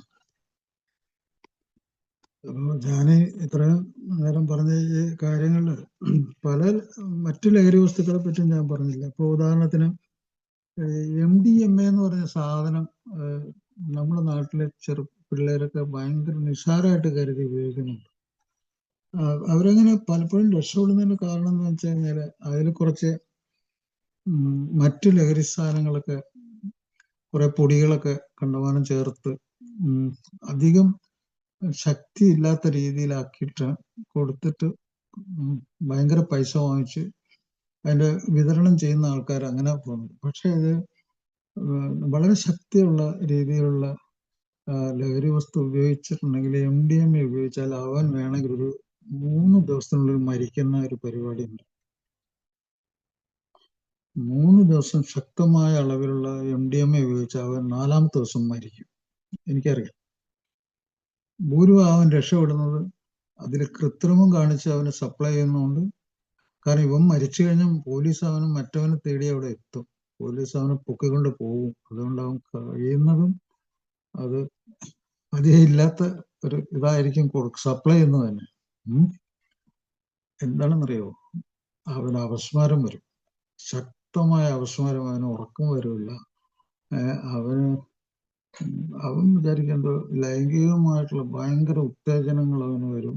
അതുകൊണ്ട് അത് സംഭവമാണ്, അവന് അത് ചെയ്യാം ഇത് ചെയ്യാം എന്നൊക്കെയുള്ള ചില ധാരണകളൊക്കെ ഉണ്ടാവും. ശരീരത്തിനെ കൊണ്ട് എന്ത് പണിയും അവന് ചെയ്യാൻ പറ്റും എന്നൊക്കെയുള്ള ഒരു മിഥ്യായ ധാരണയുണ്ട്. ഇത് തലച്ചോറ് ഇങ്ങനെ സ്റ്റിമുലേഷന്റെ ഉള്ളിൽ നിൽക്കുന്ന, ഉത്തേജനത്തിന്റെ ഉള്ളിൽ നിൽക്കുന്നതുകൊണ്ടാണ്. തലച്ചോറ് അമിത ഉത്തേജനത്തിൽ നിന്നാലുണ്ടല്ലോ അതിനധികം താങ്ങാൻ പറ്റില്ല. അത് അതിൻ്റെ ഉള്ളിൽ തന്നെ അവന് അപസ്മാരം വന്ന് മയക്ലോണസ് അല്ലെങ്കിൽ എപ്പിലെപ്സി, അതിൻ്റെ ഉള്ളിൽ അവൻ്റെ ഹാർട്ട്, ലങ്സ് അതിൻ്റെയൊക്കെ പണി മുടങ്ങിപ്പോകും, തീർന്നു പോകും, ഉറപ്പാണ്. അല്ലെങ്കിൽ അവൻ ചിലപ്പോൾ സൂയിസൈഡൽ അറ്റംപ്റ്റ് നടത്തും, അല്ലെങ്കിൽ അവൻ കൂടെയുള്ള ആളെ കൊല്ലാനും സാധ്യതയുണ്ട്. MDMA ഭയങ്കര ഒരു സംഭവമായിട്ട് ഇവിടുത്തെ ചെറുപ്പക്കാർ, പല ആൾക്കാർ ഇങ്ങനെ അതിനെ കൊണ്ടാട്ടം. അവർ രക്ഷപ്പെടുന്നത് അവർക്ക് സപ്ലൈ ചെയ്യുന്ന ആളുകളുടെ ഒരു ഇതുകൊണ്ടാണ്. കാരണം അവനെ പിടിക്കാൻ പോലീസ് ഇവൻ മരിച്ചു കഴിഞ്ഞാൽ അവിടെ തന്നെ ചെല്ലും. അപ്പൊ അതുകൊണ്ട് അവനതിൽ കുറച്ച് കാര്യങ്ങൾ, എന്തെങ്കിലും പൊടികളൊക്കെ ചേർത്തിട്ടേ കൊടുക്കുള്ളൂ. പല ലഹരി വസ്തുക്കളും ഇങ്ങനെ കുറെ അധികം ഡൈലൂഷനൊക്കെ നടത്തിയിട്ടാണ് ഇങ്ങനെയുള്ള സാധനങ്ങളൊക്കെ കൊടുക്കുന്നത്. പക്ഷെ പലപ്പോഴും ഈ ഓപ്പിയം പോലുള്ള സാധനങ്ങൾ അതൊക്കെ ഉപയോഗിച്ച് കഴിഞ്ഞാൽ മിക്കവാറും ഏകദേശം മരണം ഉറപ്പായിട്ടുള്ള സംഗതിയാണ്. നേരത്തെയുള്ള ഡെത്ത്, നേരത്തെയുള്ള ഭ്രാന്ത് അത് ഉറപ്പാണ്. അപ്പൊ ഈ ലഹരി വസ്തുക്കളൊന്നും, ഈവൻ കന്നാബിസ് പോലും, കഞ്ചാവ് പോലും വളരെ നിസ്സാരമായിട്ടാണ് നമ്മുടെ ഒരു ചെറുപ്പക്കാരൊക്കെ ഭയങ്കരമായിട്ട് വാഴ്ത്തിപ്പാടി കോളേജിലൊക്കെ ഭയങ്കര സംഭവങ്ങളൊക്കെ. അവനാ കോളേജ് വിട്ട് കഴിഞ്ഞാൽ അവനൊരു ജോലി കിട്ടില്ല. കാരണം അവന്റെ ബ്രെയിൻ അത്രമാത്രം ഡാമേജാവും. അവന് നല്ല രീതിയിൽ ചിന്തിക്കാനോ പ്രവർത്തിക്കാനോ ഒന്നും സാധിക്കില്ല. ആ വിദ്യാഭ്യാസം കൊണ്ട് വലിയ ഗുണമൊന്നും കിട്ടില്ല. കോളേജിലൊക്കെ കയറി ഇറങ്ങി നടന്ന് പറയുന്നല്ലാതെ. അപ്പൊ അവന്റെ ഇമോഷണൽ അൺസ്റ്റെബിലിറ്റി, അത് തന്നെയല്ല ഏറ്റവും കൂടുതൽ റിക്കവറിക്ക് ഭയങ്കര സാധ്യത കുറവുള്ള സംഗതിയാണ് ഈ കന്നാബിസൊക്കെ, കഞ്ചാവൊക്കെ. അപ്പൊ പല സ്ഥലത്തുനിന്നും ആളുകൾ കന്നാബിസിന് വേണ്ടി ഇവിടെയൊക്കെ ഇന്ത്യയിലൊക്കെ ടൂറിസത്തിന്റെ ഇതിലൊക്കെ വരുന്നുണ്ട്. അത് അഡിക്റ്റഡ് ആയിട്ടുള്ള ആൾക്കാരാണ് അവിടുത്തെ അവരെ ഇവിടെ വരുന്നത്. അവൈലബിലിറ്റി ഉണ്ട്. അത് നമ്മൾ ഈ ജീവിതത്തിൽ നമുക്ക് കുറച്ചു കാലെങ്കിലും ഈ ജീവിതത്തിൽ നമ്മളൊരു ഹ്യൂമൻ സ്പിരിച്വൽ ലൈഫ്, ഞാനിപ്പോഴും 5 കാര്യങ്ങൾ പറയുന്നുണ്ട്. നമ്മുടെ ഈ ബ്രെയിനും ഈ ബോഡിയും ഈ ജീവിതമായിട്ട് ബന്ധപ്പെട്ട് 5 കാര്യങ്ങൾ എപ്പോഴും പറയുന്നുണ്ട്. ഈ 5 കാര്യങ്ങളും ചേർന്നുള്ള ഒരു വലുതായ ഒരു സംഗതി അതിൽ നിങ്ങൾ വിശ്വസിക്കുന്നുണ്ടെങ്കിൽ വിശ്വസിക്കുക. കാരണം ഇന്ന് ഞാൻ പറയുന്നു, നമ്മുടെ ഈ ജീവിതത്തിൽ പുറത്തുള്ള ഒരു ലോകം നമ്മുടെ ഉള്ളിൽ, നമ്മൾ തലച്ചോറിലേക്ക് കയറിയിട്ട് അതിൻ്റെ ഉള്ളിൽ കൂടിയാണ് ശരീരത്തിൽ നമുക്ക് ബുദ്ധിശക്തിയും നല്ല വികാരങ്ങളും പൊരുത്തം ഒക്കെ ഉണ്ടാക്കി തരുന്നത് അതാണ്. അപ്പോൾ ഈ ശരീരത്തിനെ നമ്മൾ റെസ്പെക്ട് ചെയ്യുക. അതിന് നമ്മള് മനസ്സെന്ന് പറഞ്ഞാൽ നമ്മുടെ ബ്രെയിൻ തന്നെയാണ്. നമ്മൾ ബ്രെയിനെ നമ്മൾ റെസ്പെക്ട് ചെയ്യുക. അതുപോലെ നമ്മളെ ബന്ധങ്ങൾ ഇല്ലാതെ നമുക്ക് ഒരു ദിവസം പോലും ജീവിക്കാൻ പറ്റില്ല. അതുപോലെ ബന്ധങ്ങളെ നമ്മൾ വളരെ ഗൗരവത്തോടെ കണക്ക്. നാലാമത്തെ സംഗതി എന്ന് വെച്ചാൽ ബോധം എന്ന് പറഞ്ഞു കഴിഞ്ഞാൽ ബന്ധമാണ്. അത് ഇതില് ഒരു ഭാഗം തന്നെയാണ്. പിന്നെ യാഥാർത്ഥ്യ ബോധം, സത്യമായിട്ടും മിസ്റ്റിക്കുകൾ എന്ന് പറഞ്ഞ ആൾക്കാരെ നിങ്ങൾ കേട്ടിട്ടുണ്ടാവും. എവിടെയോ ഇരിക്കുന്ന എന്തോ കുറെ ചെകുത്താന്മാരോ കുറച്ച് ദൈവങ്ങളോ നമ്മൾ എവിടെ ഇരുന്ന് നമ്മളെ പരീക്ഷിക്കുന്നു, നമ്മൾ മനസ്സിൽ കയറുന്നു. മിസ്റ്റിക്കുകൾ, ഒരു അത്ഭുതങ്ങൾ പ്രവർത്തിക്കുന്നു, മായ കാഴ്ചകൾ ഉണ്ടാക്കുന്നു. ലഹരി വസ്തുക്കൾ തലച്ചോറിന് കേടുവരുത്തുമ്പോഴോ തലച്ചോറിലെ രോഗങ്ങൾ കൊണ്ട് തലച്ചോറിന് കേടുവരുമ്പോഴാണ് മായക്കാഴ്ചകളും മായയായിട്ടുള്ള അനുഭവങ്ങളാണ്. അതൊക്കെ മിസ്റ്റേക്ക് അല്ല, അത് മിസ്റ്റേക്കാണ്. അതെല്ലാം തെറ്റുകളാണ്. ശാസ്ത്രത്തിന് നേരെ വിപരീതമായിട്ടുള്ള സംഗതികളാണ്. മിസ്റ്റേക്ക് അല്ല, മിസ്റ്റേക്കാണ്. ഇത് തലച്ചോറിന് കേടുപറ്റുമോ കുഴപ്പം പറ്റുമോ ചെയ്യുമ്പോഴാണ് ഈ മായക്കാഴ്ചകളും മായയായിട്ടുള്ള സംഗതികളും ഉണ്ടാകുന്നത്. അപ്പൊ അത് നമ്മള് മനുഷ്യനാണെങ്കിലും മനുഷ്യൻ്റെതായിട്ടുള്ള നമുക്ക് എന്തെങ്കിലുമൊക്കെ കുറച്ച് സംഗതി കയറുമ്പോഴാണ് നമ്മൾ മനുഷ്യരാകുന്നത്. അത് നമ്മൾ മറ്റുള്ളവരെ ഉപദ്രവിക്കാതെ സന്തോഷത്തിൽ ജീവിക്കുമ്പോൾ, പൊരുത്തപ്പെടുമ്പോൾ, നമ്മളെ കഴിവുകൾ പുറത്തു വരുമ്പോൾ, നമുക്ക് ദയ ഉണ്ടാവുമ്പോൾ, സ്നേഹം കിട്ടി അത് അനുഭവിക്കുമ്പോൾ, സ്നേഹം കൊടുത്ത് അതിൽ നമുക്ക് സന്തോഷം ഉണ്ടാകുമ്പോൾ, അപ്പോഴൊക്കെയാണ് നമ്മൾ ഈ ആത്മീയത അനുഭവിക്കുന്നത്. അപ്പൊ അങ്ങനൊരു ആത്മീയ ബോധം, ഒരു മനുഷ്യത്വം, അതിൻ്റെ ഉള്ളിൽ കൂടിയൊക്കെ നമ്മൾ കുറച്ചു നേരം ജീവിക്കുകയാണെങ്കിൽ നമ്മൾ ജീവിച്ചു എന്ന് പറയാം. അല്ലാതെ ഉള്ളതൊക്കെ വലിയൊരു കേമത്തരാണ്. അത് നമ്മൾ വിചാരിക്കുന്ന സംഗതിയാണ്, പൊട്ടത്തരങ്ങളൊക്കെയാണ്. അതിലൊന്നും വലിയ സംഭവമൊന്നുമില്ല. അപ്പൊ ഇത് മദ്യം, മറ്റു ലഹരി വസ്തുക്കൾ, അത് കൂടി വരുന്ന മാനസിക രോഗങ്ങൾ, ഇതെല്ലാം നമ്മൾ പഠിക്കുക, അതിനെപ്പറ്റി ഒരു വിദ്യാഭ്യാസം, അതനുസരിച്ച് നമുക്ക് ജീവിക്കാൻ പറ്റുമെന്ന് നോക്കുക. അത് അങ്ങനെ ജീവിച്ചു കഴിഞ്ഞാൽ നമ്മൾ കൂടെ ജീവിക്കുന്നവർ ജീവിച്ചു എന്ന് പറയും. അല്ലെങ്കിൽ നമ്മൾ ജോലി ചെയ്യുന്ന സ്ഥലത്ത് നമ്മൾ അവരുമായിട്ട് ഇടപെടുമ്പോൾ, നല്ല രീതിയിൽ ഇടപെടുമ്പോൾ, അവരും പറയും അവന്റെ മാറ്റം, ജീവിച്ചു, അവിടെയും ജീവിച്ചു എന്ന് പറയും. അപ്പൊ ജീവിച്ചു എന്നുള്ള അനുഭവം കിട്ടണമെങ്കിൽ അത് വേണ്ടി വരും. അതാണ് ട്രീറ്റ്മെന്റ്. Okay, thank you.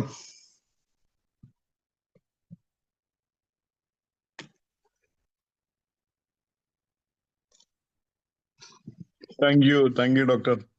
ഞങ്ങൾക്ക് വേണ്ടി ഇത്രയും നേരം ചെലവഴിച്ചാണ്. 10:16.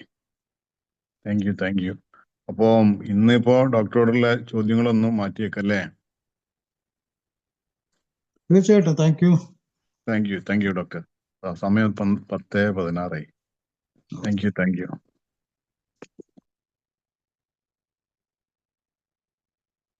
സുഹൃത്തുക്കളെ, അപ്പൊ നമ്മള് പ്രാർത്ഥന ചൊല്ലിപ്പിരിയാം. പ്രാർത്ഥന.